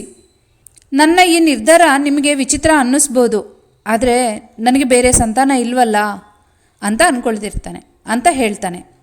ಅಜಾತಶತ್ರುಗೆ ಒಂದು ಆಸೆ ಇರುತ್ತೆ, ವೇದಮರೀಚಿಕೆಯನ್ನು ಕೊಟ್ಟು ಮದುವೆ ಮಾಡ್ತಾನೇನೋ ಅಂತ. ಆದರೆ ಇಲ್ಲಿ ಈ ವಿಷಯ ಕೇಳಿದಾಗ ಅವನಿಗೂ ತುಂಬ ಬೇಜಾರಾಗತ್ತೆ. ಅವನಿಗೆ ಆ ಕ್ಷಣದಲ್ಲೇ ಶಿಶುನಾಗ ಶತ್ರುವಿನ ಥರ ಕಾಣಿಸ್ತಾನೆ. ನನ್ನ ಹೆಸರು ಅಜಾತಶತ್ರು, ನನಗೆ ಯಾರೂ ಶತ್ರುಗಳಿಲ್ಲ, ಆದರೆ ಇನ್ನು ಮೇಲೆ ನನಗೊಬ್ಬ ಜಾತಶತ್ರು ಇದ್ದಾನೆ, ಅವನು ಶಿಶುನಾಗ ಅಂತ ಅಂದ್ಕೊಳ್ತಾನೆ. ಅವನಿಗೂ ಮನಸ್ಸಿಗೆ ತುಂಬ ನೋವಾಗತ್ತೆ. ತುಂಬ ಎಕ್ಸ್ಪೆಕ್ಟ್ ಮಾಡಿರ್ತಾನೆ ವೇದಮರೀಚಿಕೆಯನ್ನು ಮದುವೆ ಮಾಡ್ಕೊಳ್ಳೋದಕ್ಕಾಗಿ. ಅದರಿಂದ ಹೊರಗೆ ಬರೋದಕ್ಕಾಗಿ ಅವನು ಒಂದು 10 ದಿನ ರಜೆ ತಗೊಳ್ತಾನೆ ರಾಜನ ಹತ್ರ. ವೇದಮರೀಚಿಕೆ ಹತ್ರ ಬಂದು ಹೇಳ್ತಾನೆ, ನಾನು ಕಾಶಿಗೆ ಹೋಗಿ ಅಲ್ಲಿ ಶಿಶುನಾಗನಿಗೆ ಅವನು ನನಗೆ ಶತ್ರು ಅಂತ ಹೇಳಿ ಬರ್ತೀನಿ, ಈಗ ಸದ್ಯಕ್ಕೆ ಅವ್ರಿಗೆ ಮದುವೆ ಆಗಿದೆ ಅಂತ ಹೇಳ್ತಾರೆ. ಅದಕ್ಕೆ ವೇದಮರೀಚಿಕೆ ಹೇಳ್ತಾಳೆ, ಹೌದು, ನಮ್ಮಪ್ಪನೂ ಹೇಳಿದ್ರು, ಅಲ್ಲಿ ಚಿತ್ರ ವಿಚಿತ್ರ ವಿಷಯಗಳೆಲ್ಲ ನಡೀತಾ ಇದ್ದೀವಂತೆ, ಭೂತ ಪೀತ ಪಿಚಾಚಿಗಳಿವೆಲ್ಲ ಒಂದೊಂದು ಥರದಲ್ಲಿ ಸುದ್ದಿ ಹಬ್ಬುತ್ತಾ ಇದೆ, ಅದು ಪವಿತ್ರವಾದ ನಗರ, ಆದರೆ ಹೇಗೆ ಹಾಳಾಗ್ತಿದೆ ನೋಡಿ ಅಂತಾಳೆ ವೇದಮರೀಚಿಕೆ. ಆಯಿತು, ನಾ ಹೋಗಿ ಬರ್ತೀನಿ ಅಂತ ಹೇಳಿದಾಗ, ನೀನು ಹೋಗು, ಆದರೆ ಅದಕ್ಕೆ ಮುಂಚೆ ಒಂದು ಮಾತು, ನನ್ನನ್ನು ನೀವು ಅಂತ ಅನ್ಬಾರ್ದಿನ ಮೇಲೆ ನೀನು ಅನ್ಬೇಕು, ನಾನು ನಿನ್ನನ್ನು ನೀನು ಅಂತಲೇ ಅಂತೀನಿ. ಅದು ಯಾಕೆ ಅಂದರೆ ಈಗ ಬೆಳೀತಿರೋ ನಮ್ಮಿಬ್ಬರ ಮಧ್ಯೆ ಬೆಳೀತಿರೋ ಸಲಿಗೆಗಾಗಿ ಅಷ್ಟೇ.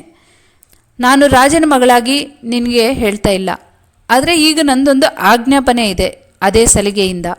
ಏನಂದರೆ ಶಿಶುನಾಗ ಹತ್ರ ಹೋಗಿ ವೇದಮರೀಚಿಕೆ ಮದುವೆ ಮಾಡ್ಕೊಳ್ಳೋಕೆ ಒಪ್ಕೊಂಡಿದ್ದಾಳೆ, ಮದುವೆ ಆಗ್ತಾಳಂತೆ, ಫಿಕ್ಸ್ ಆಗಿದೆ ಅಂತ ಹೇಳು, ಅಲ್ಲಿ ಏನು ನಡೆಯುತ್ತೆ ಅಂತ ಮತ್ತೆ ಬಂದು ನನಗೆ ತಿಳಿಸು ಅಂತ ಹೇಳ್ತಾಳೆ. ನೀನು ಮಾತಾಡುವಾಗ ಅವನಿಗೆ ಮರ್ಯಾದೆ ಕೊಡಬೇಡ ಅಂತ ಕೂಡ ಹೇಳ್ತಾಳೆ. ಅದಕ್ಕೆ ಇವನು ಖಡ್ಗ ತಂದು ವೇದಮರೀಚಿಕೆ ಕಾಲ ಮೇಲೆ ಇಟ್ಟು ತಗೊಂಡು ಹೊರಡ್ತಾನೆ. ಅವನು ಹೊರಡುವಾಗ ಹಿಂದುಗಡೆ ವೇದಮರೀಚಿಕೆ ಅಳ್ತಾ ಇರೋ ಶಬ್ದ ಕೇಳುತ್ತೆ. ಅವನಿಗೆ ಮೊದಲೇ ಬೇಸರದಲ್ಲಿದ್ದು ಕೋಪದಲ್ಲಿ ಆವೇಶದಲ್ಲಿ ಅಲ್ಲಿಗೆ ಹೋಗ್ತಾ ಇದ್ದ, ಅದಕ್ಕೆ ಸಿಟ್ಟೂ ಜೊತೆ ಆಗತ್ತೆ. ಅಲ್ಲಿ ಹೋಗಿ ಚಂದ್ರಮತಿ ದೇವಿವರೆಗೂ ಗೊತ್ತಾಗತ್ತೆ ಅಜಾತಶತ್ರು ಶಿಶುನಾಗನ್ನ ಮೀಟ್ ಮಾಡೋಕ್ಕೆ ಬಂದಿದ್ದಾನೆ ಮಗಧ ರಾಜ್ಯದಿಂದ ಅಂತ. ಕೊನೆಗೆ ಮೀಟ್ ಮಾಡಿಸ್ತಾರೆ. ನಿನಗೆ ಒಂದು ವಿಷಯ ವೇದಮರೀಚಿಕೆ ಹೇಳಿ ಕಳಿಸಿದಾಳೆ ಅಂತ ಹೇಳ್ತಾನೆ. ಶಿಶುನಾಗನಿಗೆ ಸಿಟ್ಟು ಬಂದು ಕತ್ತಿ ತೆಗಿಯೋಕೆ ನೋಡ್ತಾನೆ. ನೀನು ಅಂತ ಸಂಬೋಧಿಸಿದ್ನಲ್ಲ, ರಾಜ ಅನ್ಲಾರ್ದೆ ಅಂತ. ಆಗ ನನ್ನ ಕೈಯಲ್ಲೂ ಕತ್ತಿ ಇದೆ, ಬೇಕಾದರೆ ನಾವಿಬ್ಬರು ಕತ್ತಿ ವರ್ಷೆ ಯುದ್ಧ ಮಾಡಿ ನೋಡೋಣವಾ? ನಿನ್ನನ್ನು ನೀನು ಅಂತಲೇ ಅನ್ಬೇಕು, ಕಾರಣ ನಾನು ವೇದಮರೀಚಿಕೆಯನ್ನು ಕೂಡ ನೀನು ಅಂತಲೇ ಹೇಳ್ತೀನಿ, ಯಾಕಂದರೆ ಅದು ನನಗೆ ಕೊಟ್ಟಿರೋ ಅಪ್ಪಣೆ. ಹಾಗಾಗಿ ಈಗ ಮುಂದೆ ಇರೋ ವಿಷಯ ಮಾತ್ರ ಕೇಳಿಸ್ಕೊ. ಈ ವೇದಮರೀಚಿಕೆ ಹೇಳಿದ್ದಕ್ಕಿಂತ ಮುಂಚೆ ನನ್ನವೆರಡು ಮಾತು ಹೇಳಬೇಕು ನಿನಗೆ. ನಿನಗೆ ಒಬ್ಬ ಶತ್ರು ಇದ್ದಾನೆ ಮಗಧ ರಾಜ್ಯದಲ್ಲಿ. ನನ್ನ ಹೆಸರು ಆಜಾತ ಶತ್ರು, ಆದರೆ ನಿನ್ನಿಂದ ನಾನು ಜಾತಿ ಶತ್ರು, ನಿನ್ನ ಮೇಲೆ ಸೇಡ್ ಬೆಳೆಸ್ಕೊಳ್ತಾ ಇದ್ದೀನಿ ವೇದಮರೀಚಿಕೆಯನ್ನು ಮೋಸ ಮಾಡಿದ್ದಕ್ಕಾಗಿ ಒಂದು ಕಡೆ. ಎರಡನೇದು, ಅವಳು ನಿನಗೆ ತಿಳಿಸ್ಬೇಕಾಗಿದ್ದ ಇನ್ಫಾರ್ಮೇಷನ್ ಏನಂದರೆ ಅವಳು ಮದುವೆ ಆಗ್ತಿದ್ದಾಳೆ, ಫಿಕ್ಸ್ ಆಗಿದೆ, ಅದನ್ನು ನಿನಗೆ ತಿಳಿಸೋಕೆ ಹೇಳಿದ್ದಾಳೆ ಅಂತ ಹೇಳಿ ಅಲ್ಲಿಂದ ಎದ್ದು ಹೊರಟೋಗ್ತಾನೆ. ಇವನಿಗೆ ತುಂಬ ಸಿಟ್ಟು ಬರುತ್ತೆ. ಆ ಕಡೆ ನೋಡಿದಾಗ ವಂಕಜಾಬಿಲಿ ಇವನ್ನ ನೋಡ್ತಾ ಇರ್ತಾಳೆ. ಹೋಗಿದ್ದೆ ಅವಳನ್ನ ತಬ್ಕೊಳ್ತಾನೆ. ಅಲ್ಲಿ ಅವರ ಮಧ್ಯ ಪ್ರೀತಿ ಅಂಕುರ ಆಗುತ್ತೆ. ಬೇಸಿಕಲಿ ಶಿಶುನಾಗನಿಗೆ ಪ್ರೀತಿ ಹುಟ್ಟುತ್ತೆ. ಅದಾದಮೇಲೆ ಅವರು ಒಂದಾಗ್ತಾರೆ. ಅವ್ರಿಗೆ ಒಂದು ಮಗು ಆಗತ್ತೆ. ಅವನ ಹೆಸರು ಕಾಕವರ್ಣ. ಹೆಸರಿಗೆ ತಕ್ಕಂಗೆ ಅವನು ತುಂಬ ಕಡುಗಪ್ಪಿರ್ತಾನೆ, ಚುರುಕಾದ ಕಣ್ಣುಗಳು, ತುಂಬ ಬುದ್ಧಿವಂತ ಅನಿಸೋ ಥರ ಪ್ರತಿಯೊಂದು ಆ್ಯಕ್ಷನ್ನು ಇರುತ್ತೆ ಅವನದು. ಆ ಮಗು ಹುಟ್ಟಿದ ತಕ್ಷಣ ವಂಕಜಾಬಿಲ್ಲಿ ಆರೋಗ್ಯ ಬೆಟರ್ ಆಗ್ತಾ ಹೋಗುತ್ತೆ. ಅವಳ ದೇಹ, ಅವಳ ಅಂಗಾಂಗಗಳು ಎಲ್ಲ ಅವಳ ಕಂಟ್ರೋಲಿಗೆ ಬರಲಿಕ್ಕೆ ಸ್ಟಾರ್ಟ್ ಆಗುತ್ತೆ. ಹೀಗೆ ನಡಿಬೇಕಾದ್ರೆ ಇಲ್ಲಿ ವೇದಮರೀಚಿಕೆಗೆ ಈ ವಿಷಯ ಎಲ್ಲ ತಿಳಿಯುತ್ತೆ. ಹೀಗೆ ಒಂದು 5 ವರ್ಷಗಳ ಕಾಲ ನಡೆಯುತ್ತೆ. ಅಷ್ಟೊತ್ತಿಗೆ ಮಯೂರ ಶರ್ಮಾ ಮಹಾಮಂತ್ರಿ ಮಗಧ ರಾಜ್ಯದಲ್ಲಿ ತಿಳ್ಕೊಳ್ತಾನೆ. ನಾನು ಮಾತ್ರ ಯಾಕಿರಲಿ ಅನ್ನೋ ಥರ ನಂದಿವರ್ಧನ ರಾಜ ಕೂಡ ಮತ್ತೊಂದು ವರ್ಷದಲ್ಲಿ ತೀರ್ಕೊಳ್ತಾನೆ. ಅಷ್ಟೊತ್ತಿಗೆ ಈಗ ರಾಜ ಯಾರು ಅನ್ನೋ ಪ್ರಶ್ನೆ ಬರುತ್ತೆ ವೇದಮರೀಚಿಕೆಗೆ. ಈಗಾದರೂ ನೀನು ಮದುವೆ ಮಾಡಿಕೊಳ್ಳೇಬೇಕು, ನಿಂಗೆ ಇಷ್ಟ ಇಲ್ಲ ಅನ್ನೋದಕ್ಕಿಂತ ಈಗ ರಾಜ್ಯದ ಭವಿಷ್ಯತ್ತನ್ನು ನೋಡಬೇಕು ಅಂತ ಅಜಾತಶತ್ರು ಅವಳಿಗೆ ಸಲಹೆ ಕೊಡ್ತಾನೆ. ನನ್ನನ್ನು ಯಾರು ಮದುವೆ ಮಾಡ್ಕೋತಾರೆ? ನಾನು ಶೀಲವತಿ ಅಲ್ಲ, ಜೊತೆಗೆ ಯಾವುದೇ ಬೇರೆ ಹುಡುಗನ್ನ ಒಪ್ಕೊಳ್ಳೋ ಮನಸ್ಥಿತಿ ನನಗೂ ಇಲ್ಲ ಅಂತ ಹೇಳಿದ್ರೆ ಮತ್ತೆ ಯಾರೋ ಒಬ್ಬರನ್ನಾದರೂ ನೀನು ಆಗಲೇಬೇಕಲ್ಲ, ಹಿಂಗೆ ಬಿಟ್ಟರೆ ರಾಜ ಏನಾಗಬೇಕು ಅಂತ ಅಜಾತಶತ್ರು ಕೇಳ್ತಾನೆ. ಹೋಗ್ಲಿ, ನೀನೇ ಆಗ್ತೀಯಾ? ನಿನಗೆ ಎಲ್ಲ ಅರ್ಹತೆಯೇ ಇದೆ ನನಗೆ ಮದುವೆ ಆಗೋಕ್ಕೆ, ಆದರೆ ನಾನು ನಿನಗೆ ಹೆಂಡತಿ ಆಗಲ್ಲ, ಮದುವೆ ಅಷ್ಟೇ ಆಗ್ತೀನಿ. ನೋಡುಗರ ಕಣ್ಣಿಗೆ ಹೆಂಡತಿ, ಒಂದೇ ರೂಮಲ್ಲಿದ್ದರೂ ನಾವು ಬೇರೆ ಬೇರೆ ಇರಬೇಕು. ಸ್ವಲ್ಪ ದಿನ ನಂತರ ನಾವು ಒಂದು ಮಗುನ ಅಡಾಪ್ಟ್ ಮಾಡ್ಕೊಳ್ಳೋಣ, ಅಂದರೆ ದತ್ತು ತಗೊಳ್ಳೋಣ. ಅದಕ್ಕೆ ಈ ರಾಜ್ಯಭಾರ ಮಾಡೋ ಅಧಿಕಾರ ಸಿಗುತ್ತೆ. ಒಂದು ವೇಳೆ ನೀನು ಬೇಕಂತ ಬೇರೆ ಮದುವೆ ಆಗಿ ಅವ್ರಿಗೆ ಮಕ್ಕಳಾದರೆ ಅವ್ರಿಗೆ ಈ ರಾಜ್ಯ ಸಿಗೋಲ್ಲ ಅಂತ ಹೇಳ್ತಾಳೆ. ಅಲ್ಲ, ನಿನಗೆ ಯಾರನ್ನು ಬೇಕೋ ಅವ್ರನ್ನ ಮದುವೆ ಆಗುವ ಅಂತ ಮತ್ತೊಂದು ಮಾತು ಹೇಳ್ತಾನೆ ಅವನು. ಅದೇ ಹೇಳಿದ್ನಲ್ಲ, ನೀನೇ ನನಗೆ ಸರಿಯಾಗೋವನು ಅಂತ ಹೇಳಿ ಅದಾದಮೇಲೆ ಅವರಿಬ್ಬರು ಒಂದು ಮಟ್ಟಿಗೆ ಅದ್ದೂರಿಯಾಗೆ ಮದುವೆ ಮಾಡ್ಕೋತಾರೆ. ಹೀಗಿರುವಾಗ ಕಾಶಿ ರಾಜ್ಯದಲ್ಲಿ ವಂಕಜಾಬಿಲ್ಲಿ ಪೂರ್ತಿ ಚೇತರಿಸ್ಕೊಳ್ತಾಳೆ. ಒಂದು ಸತಿ ಪರಾಶರ ಶಾಸ್ತ್ರಿಗೆ ಹೇಳಿ ಕಳಿಸ್ತಾಳೆ. ಬಂದಾಗ, ಶಾಸ್ತ್ರಿಗಳೇ, ನೀವು ನೋಡಿ, ನನಗೊಂದು ಸತಿ ಹೇಳಿದ್ರಿ ನನ್ನ ಹೊಟ್ಟೆಗೆ ಆ ಗುರು ಆ ಧೂಮಪಾನವನ್ನು ತುಂಬಿದ್ದ. ಆವಾಗಿಂದ ನನ್ನ ಮೈಯಲ್ಲಿ ಏನೋ ಭಾರ ಇರ್ತಿತ್ತು, ಏನೋ ಒಂದು ಹಗ್ಗ ನನ್ನ ಕರಳಿಗೆಲ್ಲ ಸುತ್ತಕೊಂಡಿದೆಯೇನೋ ಅನ್ನೋ ಥರ ನೋವಾಗ್ತಿತ್ತು. ಈಗ ಮಗು ಆದಮೇಲೆ ಅದೆಲ್ಲ ಕ್ಲಿಯರ್ ಆಗೋಯ್ತು. ನಾನಿವಾಗ ನಾರ್ಮಲ್ ಆಗಿದ್ದೀನಿ. ನನ್ನ ದೇಹ ನನ್ನ ಕಂಟ್ರೋಲಲ್ಲಿ ಇಲ್ಲ, ನನ್ನ ಮನಸ್ಥಿತಿ ನನ್ನ ಕಂಟ್ರೋಲಲ್ಲಿ ಇಲ್ಲ ಅಂದಾಗ ಶಿಶುನಾಗನಿಗೆ ಕೊಟ್ಟು ಮದುವೆ ಮಾಡಿದ್ದಾರೆ. ಅದ್ರ ಫಲವಾಗಿ ಒಂದು ಮಗುನೂ ಆಯಿತು. ಈಗ ನಾನು ಸ್ವಸ್ಥಳಾದಮೇಲೆ ನಾನು ನಿಜಕ್ಕೂ ಶಿಶುನಾಗನ ಹೆಂಡತಿ ಆಗ್ತೀನಾ? ಆ ಮಗುಗೆ ತಾಯಿ ಅಂತ ಅನ್ನಿಸ್ಕೊಳ್ತೀನಾ? ಯಾಕಂದರೆ ಅದು ಯಾವ ಸಂಘಟನೆಯಲ್ಲೂ ನನ್ನ ವ್ಯಕ್ತಿತ್ವ ಆಗಲಿ ನನ್ನ ಮನಸ್ಸಾಗಲಿ ಪ್ರೆಸೆನ್ಸ್ ಇರಲಿಲ್ವಲ್ಲ ಅಂತ ಕೇಳ್ತಾರೆ. ಅದಕ್ಕೆ ಶಾಸ್ತ್ರಿಗಳು ಜೋರಾಗಿ ತುಂಬ ಹೊತ್ತು ನಗ್ತಾರೆ. ನಗಬೇಕಾದ್ರೆ ಅವಳಿಗೆ ತುಂಬ ಸಿಟ್ಟು ಬರುತ್ತೆ. ಅಮ್ಮ, ಕೋಪಿಸ್ಕೋಬೇಡಿ, ಇರಿ ಅಂತ ಹೇಳಿ ಶಾಸ್ತ್ರಿ ಹೇಳ್ತಾರೆ. ನೀವು ನಾನು ಯಾಕೆ ನಗದೆ ಅಂತ ಯೋಚನೆ ಮಾಡ್ತಿದ್ದೀರಾ, ಕೋಪ ಮಾಡ್ಕೊಳ್ತಿದ್ದೀರಾ. ನಾನೇನಕ್ಕೆ ನಗದೆ ಅಂದರೆ, ಇಷ್ಟು ದಿನ ಆದರೂ ನೀವು ತುಟಿನೇ ಅಲ್ಗಾಡಿಸಿರಲಿಲ್ಲ, ಈಗ ಇಷ್ಟೊಂದು ಮಾತಾಡಿದ್ರಿ. ಇಷ್ಟು ದಿನಕ್ಕೆ ನಿಮ್ಮ ವಾಯ್ಸ್ ಕೇಳೋ ಚಾನ್ಸ್ ಸಿಕ್ತು ನೋಡಿ. ಅಲ್ಲದೆ ನೀವು ಇಷ್ಟೊಂದು ಪ್ರಜ್ಞಾವಂತರು, ಆದ ಕಾರಣವೇ ಆ ಗುರು ನಿಮ್ಮ ಮೇಲೆ ಡೈರೆಕ್ಟಾಗಿ ಅಟ್ಯಾಕ್ ಮಾಡೋಕ್ಕಾಗ್ದೇಲೇ ನೀವು ನಿದ್ದೆ ಮಾಡಿರುವಾಗ ಅವನು ತಂದು ಆ ಧೂಮವನ್ನು ನಿಮಗೆ ಸೇವನೆ ಮಾಡಿಸಿದ್ದು. ಇರಲಿ, ಅದು ಏನಾಗತ್ತೆ ಅದನ್ನು ನೀವು ನಿಮಗೆ ಹೇಗೆ ಅನಿಸಿದ್ರೆ ಹಾಗೆ ಮಾಡಿ ಅಂತ ಶಾಸ್ತ್ರಿಗಳು ಹೇಳ್ತಾರೆ. ಈಗ ಆ ರಾಜನ ಅರಮನೆಯಲ್ಲಿ ಕಾಶಿ ರಾಜ್ಯದಲ್ಲಿ ವಂಕಜಾಬಲಿ ಯಾವ ಮಟ್ಟಿಗೆ ಬೆಳೀತಾಳಂದರೆ ರಾಣಿ ಚಂದ್ರಮತಿ ದೇವಿಗಂತೂ ಸೊಸೆ ಹಾಕಿದ ಗೆರೆ ದಾಟಲ್ಲ. ಶಿಶುನಾಗ ವಂಕಜಾಬಲಿ ನೋಡಿದ್ರೆ ಭಯ ಪಡ್ತಾನೆ. ಮಗನಿಗೆ ಅಮ್ಮನ ಮೇಲೆ ಪ್ರೀತಿ ಇಲ್ಲ, ಅವನಿಗೆ ಎಷ್ಟೊತ್ತು ಅಪ್ಪನ ಜೊತೆಯಲ್ಲೇ ಇರ್ತಾನೆ. ಮಾವನಿಗೆ ಇವಳ ಮೇಲೆ ತುಂಬ ನಂಬಿಕೆ ಜಾಸ್ತಿ. ಇವಳನ್ನ ಬಿಟ್ಟು ಶಿಶುನಾಗ ಅಲ್ಲ, ಆ ರಾಜ್ಯದಲ್ಲಿ ಬೇರೆ ಯಾರನ್ನೂ ನಂಬೋ ಸ್ಥಿತಿಯಲ್ಲೇ ಇರಲ್ಲ. ಅದೇ ರಾಜ ಅಂದರೆ ಜಯದ್ರಥ.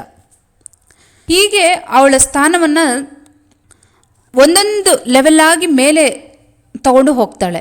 ಶಿಶುನಾಗ ಅವಳು ಒಂದು ಸತಿ ಗುರಾಯಿಸಿ ನೋಡಿದ್ರೆ ತುಂಬ ಭಯ ಪಡೋ ಸ್ಥಿತಿಗೆ ಬಂದ್ಬಿಟ್ಟಿರ್ತಾನೆ. ಈ ಕಾಕವರ್ಣ ತುಂಬ ಚೆನ್ನಾಗಿ ಕಲಿತಾನೆ. ಅವನ ನಡಿಗೆಯಲ್ಲಿ ನೋಟದಲ್ಲಿ ಒಂದು ಟಿ ವಿ ಇರುತ್ತೆ. ನೋಡಿದಾಗ ಇವನು ಚಕ್ರವರ್ತಿ ಆಗಬಲ್ಲನು ಅನ್ನೋ ಅಷ್ಟು ನಂಬಿಕೆ ನೋಡುಗರಿಗೆ ಮೂಡಿಸುತ್ತೆ. ವಂಕಜಾಬಿಲ್ಲಿ ಅವರ ಇಬ್ಬರಿಗೂ ಅವರ ಹಸ್ಬೆಂಡ್ ಆಗಲಿ ಮಗ ಆಗಲಿ ಏನು ಮಾಡ್ತಿದ್ದಾರೆ ಅಂತ ಗಮನಿಸ್ಕೋತಾಳೆ, ಪ್ರತಿಯೊಂದು ವಿಷಯನೂ ತಿಳ್ಕೊತಾಳೆ. ಆದರೆ ಅವರಿಬ್ಬರನ್ನ ಪ್ರೀತಿಯಿಂದ ಮಾತ್ರ ನೋಡೋದಿಲ್ಲ. ಆ ರಾಜ್ಯದಲ್ಲಿ ಇವಳು ಇಲ್ಲದೇ ಇರುವಾಗ ಏನು ನಡೀತು, ಬಂದಮೇಲೆ ಏನು ನಡೀತು, ಎಲ್ಲ ಪ್ರತಿಯೊಂದು ವಿಚಾರವನ್ನೂ ತಿಳ್ಕೊತಾಳೆ. ಒಂದು ಸತಿ ರಾಜನ ಹತ್ರ ಹೋಗಿ ಕೇಳ್ತಾಳೆ, ನೀನಿನ್ನೂ ಎಷ್ಟು ದಿನ ಹೀಗೆ ಇರ್ತೀಯಾ ಅಂತ ಕೇಳ್ತಾಳೆ. ಅದಕ್ಕೆ ಎಷ್ಟು ದಿನ ಇರ್ತೀಯಾ ಅಂದರೆ ರಾಜ ಇರೋವರೆಗೂ ಇರ್ತೀನಿ ಅಂತ ಹೇಳ್ತಾನೆ ಜಯದ್ರಥ. ರಾಜ ಯಾವಾಗಲೂ ಸತ್ತಾಯಿತು, ನೀನು ಹೊಕ್ಕೊಂಡು ಹಾಗೆ ಬದುಕಿಸಿದೀಯ ಅಷ್ಟೇ. ನೀನೊಬ್ಬ ಧೂಮರೂಪಿ, ನಿನಗೆ ಸೇಡಿದೆ. ನಿನ್ನ ಸೇಡನ್ನು ತೀರಿಸ್ಕೊಳ್ಳೋದಕ್ಕೆ ನಾನು ಅವಕಾಶ ಮಾಡಿಕೊಡ್ತೀನಿ. ಆ ಸೇಡನ್ನು ನಾನು ತೀರಿಸ್ತೀನಿ. ನಿನಗೆ ಆಗಬೇಕಾಗಿರೋದಾದರೂ ಏನು, ಮಗಧ ರಾಜ್ಯದ ಮೇಲೆ ಸೇಡು ಬರಬೇಕು, ಅಲ್ಲಿ ನಾಸ್ತಿಕ ಭಾವವನ್ನು ಬೆಳೆಸಬೇಕು ಅಲ್ವಾ. ಈಗ ಬೃಹದ್ದತ ವಂಶ 1006 ವರ್ಷಗಳ ಕಾಲ ಆಳಿದ್ರು. ಅಷ್ಟರಲ್ಲಿ ನೀನು 13 ಸತ್ತು ಹುಟ್ಟೆ ಆಯಿತು. ಯಾವಾಗಲೂ ಏನೂ ಮಾಡೋಕ್ಕಾಗಲಿಲ್ಲ. ಆದರೆ ಅಷ್ಟು ವರ್ಷದಿಂದ ಅಂದ್ಕೊಂಡಿರೋದು ಮುಂದೆ 700 ವರ್ಷಗಳಲ್ಲಿ ಅದು ನಡೆದೋಗುತ್ತೆ ಅಂತ ಹೇಳ್ತಾನೆ. ಹಂಗಂತ ನಿಂಗೆ ಗೊತ್ತು ಅದೆಲ್ಲ ಅಂತ ಜಯದ್ರಥ ಕೇಳ್ತಾನೆ. ಕಾಲಜ್ಞಾನ ಅನ್ನೋದು ಒಂದಿರುತ್ತೆ. ಒಂದೊಂದು ಪುರಾಣಗಳನ್ನು ಒಂದೊಂದು ಬ್ರಾಹ್ಮಣ ಕುಟುಂಬ ರಕ್ಷಿಸಿದಾಗೆ ಇದನ್ನೂ ರಕ್ಷಿಸಿದವನು ಒಬ್ಬ ಮಧುರಾ ನಗರದಲ್ಲಿ ಇದ್ದಾನೆ. ಅವ್ರನ್ನ ಕರೆಸಿ ನಾನು ಅದರಲ್ಲಿ ಎಲ್ಲ ವಿಷಯ ತಿಳ್ಕೊಂಡಿದ್ದೀನಿ ಅಂತ ಹೇಳಿದ್ರೆ, ಹೌದಾ, ಅದರಲ್ಲಿ ಅಷ್ಟು ಕರೆಕ್ಟಾಗಿರುತ್ತಾ, ಹಾಗಿದ್ರೆ ನಿನ್ನ ಮಗನಿಗೆ ಹುಟ್ಟೋ ಮಗನ ಹೆಸರು ಏನು ಹೇಳು ಅಂತ ಕೇಳ್ತಾನೆ. ಅವನ ಹೆಸರು ಬೇಕಾ, ನಿನಗೆ ನಿಜವಾಗ್ಲೂ ಬೇಕಾದವ್ರ ಹೆಸರು ಬೇಕಾ ಅಂತ ಇವಳು ಪ್ರಶ್ನೆ ಮಾಡಿ ಎಲ್ಲ ಹೇಳ್ಕೊಂಡು ಹೋಗ್ತಾಳೆ. ಕಾಕವರ್ಣ ಮೊಮ್ಮಗನಿಗೆ ಹುಟ್ಟೋ ಮಗನ ಹೆಸರು ಬಿಂಬಿಸಾರ. ಇವನ ಕಾಲದಲ್ಲಿ ಒಬ್ಬ ಸಾಧು ಹುಟ್ಟುತ್ತಾನೆ. ಅವನು ದೇವರು ಎಲ್ಲ ಸುಳ್ಳು ಅನ್ನೋ ಭಾವನೆ ಬಿತ್ತುತ್ತಾನೆ. ಈಗ ಕಾಕವರ್ಣ ಈಗ ಶಿಶುನಾಗ ಮಗಧ ರಾಜ್ಯವನ್ನು ಆಳೋಕ್ಕೆ ಪ್ರದ್ಯುತ್ ವಂಶವನ್ನು ನಾಶ ಮಾಡಿ ಇವನು ರಾಜ್ಯಭಾರ ಮಾಡೋಕ್ಕೆ ಶುರು ಮಾಡಾದ್ಮೇಲೆ 360 ವರ್ಷಗಳ ಕಾಲ ಶಿಶುನಾಗನ ವಂಶ ರಾಜ್ಯಭಾರ ಮಾಡುತ್ತೆ. ಅದಾದಮೇಲೆ ಮತ್ತೆ ಬೇರೆಯವರು ಬರ್ತಾರೆ, ಅವರು 500 ವರ್ಷಗಳ ಕಾಲ ಆಳ್ತಾರೆ. ಅಷ್ಟೊತ್ತಿಗೆ ಸ್ವಲ್ಪ ಅಲ್ಲಿವರೆಗೂ ನಾಸ್ತಿಕತ್ವ ತುಂಬ ಚೆನ್ನಾಗಿ ಸ್ಪ್ರೆಡ್ ಆಗುತ್ತೆ. ನಿನಗಾಗಬೇಕಾಗಿರೋ ಸೇಡು ಇಷ್ಟೇ ಅಲ್ವಾ, ಈ 700 ವರ್ಷದಲ್ಲಿ ತಿಳುತ್ತೆ, ಇನ್ನೇನು ಬೇಕು ನಿನಗೆ ಅಂತ ಹೇಳ್ತಾಳೆ. ಆದರೆ ನೀನು ಒಂದು ಕಾಯ್ಕೊಂಡಿದೀಯ, ಏನು, ಆ ವ್ಯಕ್ತಿ ಇಲ್ಲಿಗೆ ಬರಬೇಕು, ನೀನು ಅವನ ದೇಹ ಹೋಗಿ ಶಿಶುನಾಗನಿಗೆ ಗುರುಗಳ ಥರ ಕಾಣಬೇಕು. ನೀನು ಬಿಟ್ಟಾಗ ರಾಜ ಸತ್ತೋದ್ಮೇಲೆ ಶಿಶುನಾಗನಿಗೆ ಪಟ್ಟಾಭಿಷೇಕ ನಡೆಯುತ್ತೆ. ಇದೆಲ್ಲ ನಿನ್ನ ಯೋಚನೆ. ಈಗ ನನ್ನ ಮಗನಿಗೆ 13 ವರ್ಷ ಬಂದಾಯಿತು, ನೀನು ಇಲ್ಲಿವರೆಗೂ ಪಟ್ಟಾಭಿಷೇಕ ಮಾಡಲೂ ಇಲ್ಲ, ಯುವರಾಜನಿಗೆ ರಾಜನ ಪಟ್ಟ ಕೊಡಲೂ ಇಲ್ಲ. ಅದ್ರ ಬದಲಿಗೆ ನಿನಗೂ ವಿಮುಕ್ತಿ ಕೊಡಿಸ್ತೀನಿ, ನೀನು ಬಿಟ್ಬಿಡು ರಾಜನ್ನ.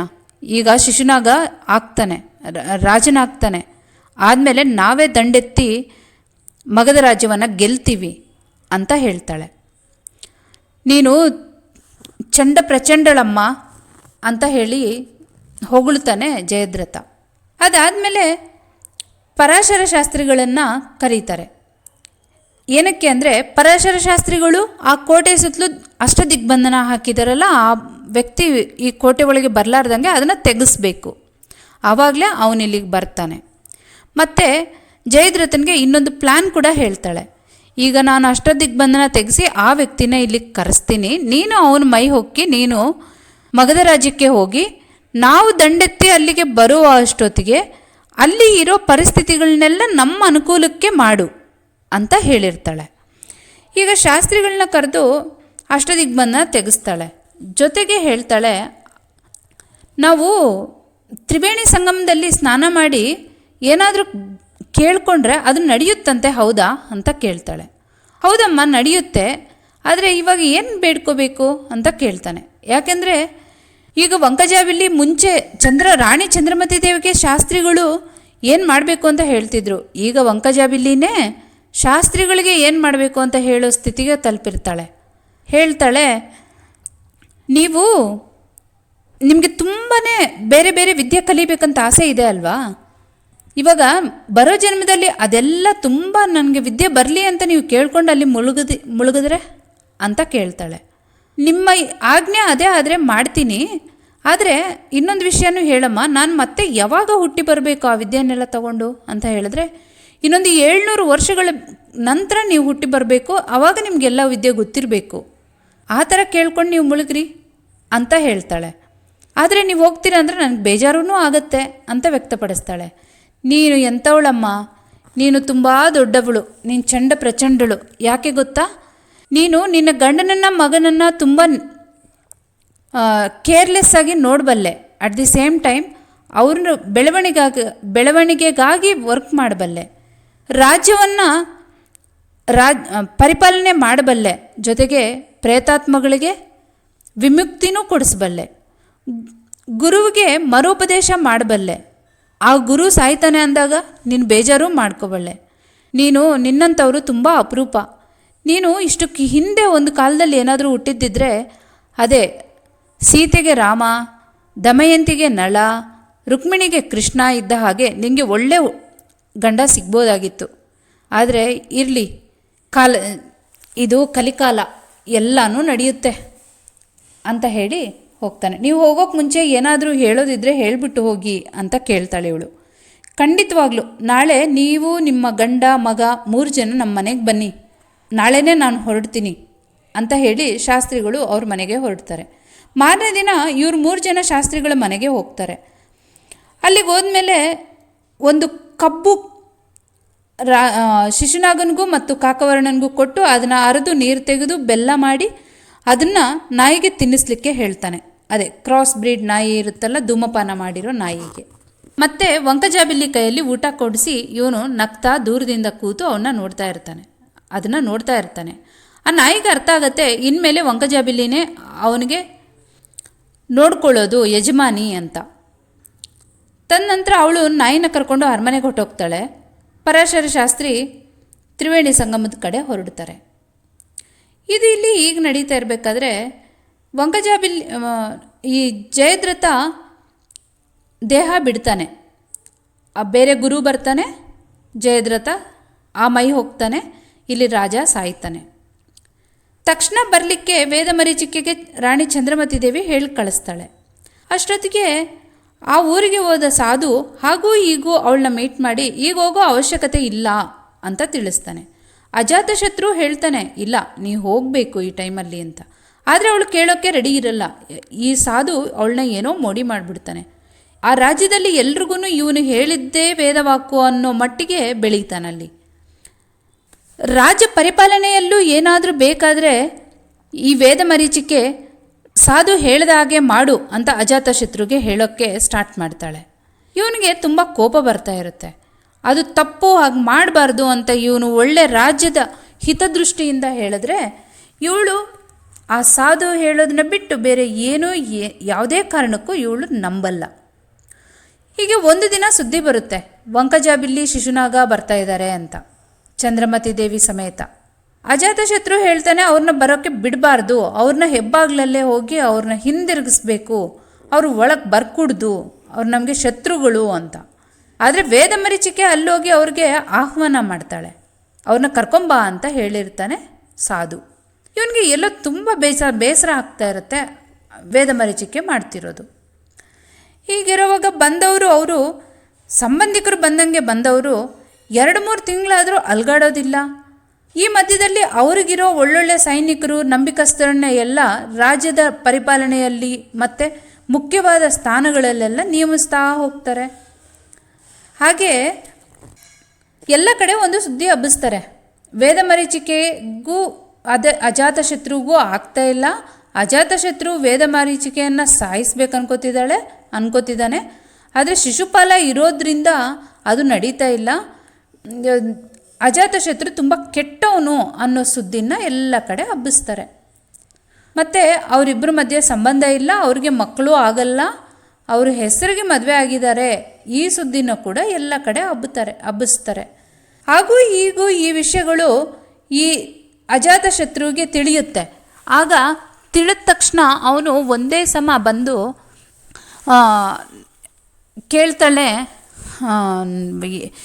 ಶಿಶುನಾಗನ ಹತ್ರ ಬಂದು ಈ ಸುದ್ದಿ ಎಲ್ಲ ಯಾರು ಹಬ್ಬಿಸ್ತಿರೋದು ಅಂತ ಕೇಳ್ತಾನೆ. ಏನು ಸುದ್ದಿ ಅಂತೆಲ್ಲ ಕೇಳಿದಾಗ, ನಿನಗೆ ಧೈರ್ಯ ಇದ್ದರೆ ನನ್ನನ್ನು ಡೈರೆಕ್ಟಾಗಿ ಎದುರಿಸ್ಬೇಕು, ಅದು ಬಿಟ್ಟು ಇದು ಏನಿದು ಅಂತ ಕೇಳ್ತಾನೆ. ಆಗ ವಂಕಜಾಬಿಲ್ಲಿ ಹೇಳ್ತಾಳೆ, ಆಯಿತು, ನಾಳೆ ಸಾಯಂಕಾಲ ಸಾಧುಗಳ ಸಮಕ್ಷದಲ್ಲಿ ನಿಮ್ಮಿಬ್ಬರಿಗೂ ಕತ್ತಿ ವರಸೆ ಏರ್ಪಾಡು ಮಾಡ್ತೀನಿ ಅಂತ. ಸರಿ, ಅಜಾತಶತ್ರು ತನ್ನ ಕೋಣೆಗೆ ಹೋಗ್ತಾನೆ. ನೋಡಿದ್ರೆ ಅವನಿಗೆ ಹೌಸ್ ಅರೆಸ್ಟ್ ಮಾಡಿರ್ತಾರೆ. ಏನಕ್ಕೆ ಅಂತ ಕೇಳಿದಾಗ, ವೇದಮರೀಚಿಕೆಯನ್ನು ಸಾಯಿಸಿದೆಯಲ್ಲ ಅದಕ್ಕೆ ಅಂತ ಹೇಳ್ತಾರೆ. ಅರೆ, ವೇದಮರೀಚಿಕೆಯನ್ನು ಸತ್ತೋದ್ಲಾ ಅಂತ ಇವನಿಗೆ ಒಂದು ಕಡೆ ನೋವಾಗ್ತಾ ಇದ್ರೆ, ಜೊತೆಗೆ ಅವ್ರು ಸಾಯಿಸಿ ನನ್ನ ಮೇಲೆ ಹಾಕಿದ್ರ ಅನ್ನೋ ನೋವು ಇನ್ನೊಂದು ಕಡೆನೂ ಆಗ್ತಾ ಇರುತ್ತೆ. ಮಾರನೇ ದಿನ ಸಾಯಂಕಾಲ ಕತ್ತಿ ವರಸೆನೂ ಸ್ಟಾರ್ಟ್ ಆಗುತ್ತೆ. ಆಗ ಅಜಾತಶತ್ರು ಶಿಶುನಾಗನನ್ನು ಏನು ಸಾಯಿಸಬೇಕು ಆ ಲೆವೆಲ್ಗೆ ಯುದ್ಧ ಮಾಡ್ತಿರ್ತಾನೆ. ಯಾಕಂದರೆ ಇವನಲ್ಲಿ ತುಂಬ ಆವೇಶ ಬಂದಿರುತ್ತೆ. ಆಗ ಈ ಶಿಶುನಾಗ ಎಲ್ಲಿ ಸೋತೋಗ್ತಾನೋ ಅಂತ ವಂಕಜಾಬಿಲ್ಲಿ ಸ್ಟಾಪ್ ಮಾಡಿಸಿ, ಇಷ್ಟಕ್ಕೂ ಅಜಾತಶತ್ರು ನೀನು ಏನಕ್ಕೆ ಶಿಶುನಾಗನ ಮೇಲೆ ಯುದ್ಧ ಮಾಡ್ತಿದ್ಯಾ, ನಿನ್ನ ಸೇಡ್ ಏನು ಅಂತ ಕೇಳ್ತಾಳೆ. ಇವನು ಒಂದು ವೇದಮರೀಚಿಕೆಗೆ ಮೋಸ ಮಾಡಿದ್ದಾಳೆ ಮತ್ತು ಅವಳ ಬಗ್ಗೆ ಎಲ್ಲ ನೆಗೆಟಿವಿಟಿ ಸ್ಪ್ರೆಡ್ ಮಾಡ್ತಿದ್ದಾನೆ ಎಲ್ಲ ಕಡೆ, ನನ್ನ ಬಗ್ಗೆನೂ ಅಂತ ಹೇಳಿದಾಗ, ಅಯ್ಯೋ ಹುಚ್ಚ, ಅದನ್ನೆಲ್ಲ ಮಾಡಿದ್ದು ನಾನು, ನೀನು ಯುದ್ಧ ಮಾಡೋದಾದರೆ ನನ್ನ ಹತ್ರ ಮಾಡಬೇಕು, ಆದರೆ ನನಗೆ ಕತ್ತಿ ವರಸೆ ಬರಲ್ವಲ್ಲ, ಆಯಿತು ನನ್ನ ಪರವಾಗಿ ಈ ಸಾಧು ಮಾಡ್ತಾನೆ ಅಂತ ಹೇಳಿ ಸಾಧುನ ಮುಂದೆ ಕಳಿಸ್ತಾಳೆ. ಅವರಿಬ್ಬರು ಯುದ್ಧ ಮಾಡಬೇಕಾದ್ರೆ ಆ ಸಾಧು ಹತ್ರ ನಾನು ಗೆಲ್ಲಲಾರೆ ಅಂತ ಅಜಾತಶತ್ರುಗೆ ಅನಿಸುತ್ತೆ. ಒಂದೇ ಸಮ ಒಂದು ಏಟಿಗೆ ತಪ್ಪಿಸ್ಕೊಂಡು ಆ ಸಾಧು ಹತ್ರ ವಂಕಜಾಬಿಲ್ಲಿ ಹತ್ರ ಹೋಗ್ತಾನೆ. ಅವಳ ಕೈಯಲ್ಲೂ ಸಡನ್ನಾಗಿ ಕತ್ತಿ ಎತ್ತುತ್ತಾಳೆ. ಅವಳು ಇವನ ಜೊತೆ ಯುದ್ಧ ಮಾಡ್ತಿರ್ತಾಳೆ. ಆ ಕಡೆಯಿಂದ ಬಂದು ಸಾಧು ಅವನ್ನ ಹೊಡೆದಾಕ್ತಾನೆ. ಈ ರೀತಿ ಆದಮೇಲೆ ಮಾರನೇ ದಿನ ವೇದಮರೀಚಿಕೆಯನ್ನು ಅಜಾತಶತ್ರು ಸಾಯಿಸ್ದ. ಅದಕ್ಕೆ ಅಜಾತಶತ್ರುವನ್ನು ಶಿಶುನಾಗ ಸಾಯಿಸಿದ್ರು. ಇನ್ಮೇಲೆ ಶಿಶುನಾಗನೇ ನಮ್ಮ ರಾಜ ಅಂತ ಎಲ್ರಿಗೂ ಸುದ್ದಿ ಹಬ್ಬುತ್ತೆ. ಇವರಿಬ್ಬರು ಶವಗಳನ್ನು ಎಲ್ಲ ಕಡೆ ಜಾತ್ರೆ ಥರ ಎಲ್ಲ ಮೆರವಣಿಗೆ ತಗೊಂಡು ಹೋಗಿ ಕೊನೆಗೆ ಅವ್ರನ್ನ ಒಂದೇ ಕಡೆ ಉಳ್ತಾರೆ. ಅಲ್ಲಿಗೆ ಅದಾದಮೇಲೆ ಮಾರನೇ ದಿನ ವಂಕಜಾಬಿಲ್ಲಿ ಆ ಸಾಧು ಹತ್ರ ಹೋಗ್ತಾಳೆ. ಹೇಳಮ್ಮ, ಈಗೇನು ಮಾಡಬೇಕು, ನೀನು ಅಜಾತಶತ್ರು ನಿನ್ನ ಮೇಲೆ ಬರ್ಬೋದು ಅನ್ನೋ ಕಾರಣಕ್ಕಾಗಿ ಪ್ರಿಪೇರ್ಡಾಗಿ ಕತ್ತಿ ಇಟ್ಕೊಂಡು ನಿಂತವಳು. ನನ್ನ ಹತ್ರ ಬರುವಾಗ ಈ ನಾಯಿನ ಕರ್ಕೊಂಬರ್ದೇ ಇರ್ತೀಯಾ, ಬಂದಿಯಾ, ಹೇಳು ನೆಕ್ಸ್ಟ್ ಏನು ಮಾಡಬೇಕು ಅಂತ ಹೇಳಿದ್ರೆ, ನೀವು ಇಲ್ಲಿಂದ ಹೊರಟೋಗಿ ಅಂತ ಹೇಳ್ತಾಳೆ. ಆಯಿತು ಹೋಗ್ತೀನಿ, ಆದರೆ ಈ ದೇಹ ಬಿಟ್ಟು ಹೋಗಿ ಅಂತ ಹೇಳ್ತಾಳೆ. ಮತ್ತೆ ಹೇಳ್ತಾಳೆ, ನೀವು ನಿಮ್ಮ ಸೇಡನ್ನು ಇನ್ಮೇಲಿಂದ 700 ವರ್ಷ ಅದ್ಭುತವಾಗಿ ನಿಮ್ಮ ಸೇಡು ತೀರಿಸ್ಕೊಳ್ಳೋ ಅವಕಾಶ, ಆದ ಕಾರಣ ನೀವು ಮತ್ತೆ ಹುಟ್ಟಬೇಕಾದ ಅವಶ್ಯಕತೆ ಇಲ್ಲ. ನೀವು ಸಾಯಬೇಕಾದ್ರೆ ಮತ್ತೊಂದು ಸತಿ ಹುಟ್ಟಬೇಕು, ಇನ್ನೂ ಸೇಡಿದೆ ಅನ್ನೋ ಫೀಲಿಂಗನ್ನು ಹಿಡ್ಕೊಳ್ಳಾರ್ದೆ ಸತ್ತೋಗಿ. ಜೊತೆಗೆ ಈ ದೇಹವನ್ನು ಈ ನಾಯಿ ಅಂತೂ ಕಚ್ಚುತ್ತೆ, ಗ್ಯಾರಂಟಿ. ಈ ದೇಹವನ್ನು ಬಿಟ್ಬಿಡಿ ನೀವು. ಆದರೆ ನನಗೊಂದು ಕೆಲಸ ಆಗಬೇಕು, ಈ ಸಾಧು ಸಾಯೋದ್ರ ಜೊತೆಗೇನೆ ನನಗೆ ಈ ನಾಯಿ ಮರಿ ಕೂಡ ಸಾಯಬೇಕು ಅಂತ ಹೇಳ್ತಾಳೆ. ಆವಾಗ ಆಯಿತು, ನಾನು ಈ ಕೋಟೆ ದಾಟಿ ಹೋದ್ಮೇಲೆ ಬಿಡು, ಮುಂಚೆನೇ ಬಿಡಬೇಡ ಅಂತ ಹೇಳಿ ಸಾಧು ಹೊಟ್ಟೋಗ್ತಾ ಇರ್ತಾನೆ. ಅಂದರೆ ಜಯದ್ರಥನ ಆತ್ಮ ಇರೋ ಸಾಧು. ಆಯಿತು, ನೀವು ಕೋಟೆ ಹೊರಗೆ ಹೋಗ್ತಿದ್ದಂಗೆ ಬಿಡ್ತೀನಿ, ಬಟ್ ಇದೇನು ನೀವು ಎಲ್ಲಿದ್ರೂ ಹುಡ್ಕೊಂಬರುತ್ತೆ ಅಂತ ಹೇಳ್ತಾಳೆ. ಹಾಗೆ ಹೇಳಿದಾಗೇ ಈ ನಾಯಿನೂ ಹೋಗಿ ಅವನ್ನ ಕಚ್ಚುತ್ತೆ. ಆ ಕಚ್ಚಿ ಹಿಂಗೆ ರಕ್ತ ಹೀರೋ ಶಬ್ದ, ಜೊತೆಗೆ ಹೊರಗೆ ಬರೋ ಜಯದ್ರಥ ಅದನ್ನು ಸಾಯಿಸಿದ ಶಬ್ದ ಎರಡೂ ಒಟ್ಟಿಗೆ ಕೇಳಿಸುತ್ತೆ ಆ ನಾಯಿಯಿಂದ. ಇಲ್ಲಿಗೆ ಧೂಮರೇಖ ಅಂದರೆ ಜಯದ್ರಥ ತಾನು ಮಂತ್ರಜಪ ಮಾಡ್ತಾ ಮಹೇಶ್ವರಿ ಜೊತೆಯಲ್ಲಿ ಚಿತೆ ಹತ್ತಿ ತನ್ನನ್ನು ತಾನು ಸುಟ್ಕೊಂಡಿದ್ದ. ಅದರಿಂದ ಬಂದ ಧೂಮ ಅಂದರೆ ಆ ಹೊಗೆ ಎಲ್ಲೆಲ್ಲಿ ಇತ್ತೋ ಅದು ಎಲ್ಲ ಇಷ್ಟೊಂದು ಅವಾಂತರ ಮಾಡಿತ್ತು ಅನ್ನೋದು ನಂಬಿಕೆ. ಈಗ ಧೂಮಪಾನ ಮಾಡಿದವರಲ್ಲಿ ಇವರು 3 ಜನ ಉಳ್ಕೊಂಡಿದ್ದಾರೆ. ಶಿಶುನಾಗ, ವಂಕಜಾಬಿಲ್ಲಿ ಮತ್ತು ಆ ಧೂಮದಿಂದನೇ ಹುಟ್ಟಿರೋ ಕಾಕವರ್ಣ. ಇವರು ಮುಂದಕ್ಕೆ ಏನಾಗತ್ತೆ ಅನ್ನೋದು ಒಂದು ಕಡೆ ಇಟ್ಟರೆ, ಈ ಸೂಪರ್ ನ್ಯಾಚುರಲ್ ಎಲಿಮೆಂಟ್ಸು ಈ ಕತೆಗೆ ಎಂಡ್ ಆಗತ್ತೆ. ಇನ್ನು ಮುಂದೆ ಈ ಮಂತ್ರ, ತಂತ್ರ, ಮಾಟ ಇದೆಲ್ಲ ಯಾವುದು ಗುರು ಏನು ಬರೋದಿಲ್ಲ. ಮಾಮೂಲಿ ರಾಜಕಾರಣ ಹೇಗೆ ನಡೆಯುತ್ತೆ, ರಾಜಕೀಯ ತಂತ್ರ ಹೇಗೆ ನಡೆಯುತ್ತೆ ಅನ್ನೋದೆಲ್ಲ ಮುಂದೆ ಕತೆಗಳಲ್ಲಿ ಬರುತ್ತೆ. ಇಲ್ಲಿಗೆ ಧೂಮರೇಖಾ ಮುಗೀತು. ಮುಂದೆ ನಂದೋರಾಜ ಭವಿಷ್ಯತಿ ಅನ್ನೋದು ಬರುತ್ತೆ. ಇದು ಬಂದು ಈ ಶಿಶುನಾಗ ವಂಶದ ಕೊನೆಯ ರಾಜ ಹೇಗಿದ್ದರು, ಅವರು ಹೋಗಿ ತದನಂತರ ಬಂದ ಮೌರ್ಯರು ಹೇಗೆ ಬಂದರು ಅನ್ನೋದರ ಕತೆ ಮುಂದಿನ ಕಾದಂಬರಿಯಲ್ಲಿ ಹೇಳ್ತೀನಿ. ನನ್ನ ಕತೆ ಅಥವಾ ಈ ಕಂಟೆಂಟ್, ನನ್ನ ನರೇಷನ್ ಏನಾದರೂ ಇಷ್ಟ ಆಗಿದ್ದಿದ್ರೆ ನನ್ನ ಚಾನಲ್ಗೆ ಸಬ್ಸ್ಕ್ರೈಬ್ ಮಾಡಿ, ಶೇರ್ ಮಾಡಿ, ಹಾಗೆ ಲೈಕ್ ಮಾಡಿ. ನನ್ನ ಹೆಸರು ಶಾರದಾ ಯಲಮಂದಲ. ಧನ್ಯವಾದಗಳು ಇಲ್ಲಿವರೆಗೂ ಇದನ್ನು ಕೇಳಿದ್ದಕ್ಕಾಗಿ.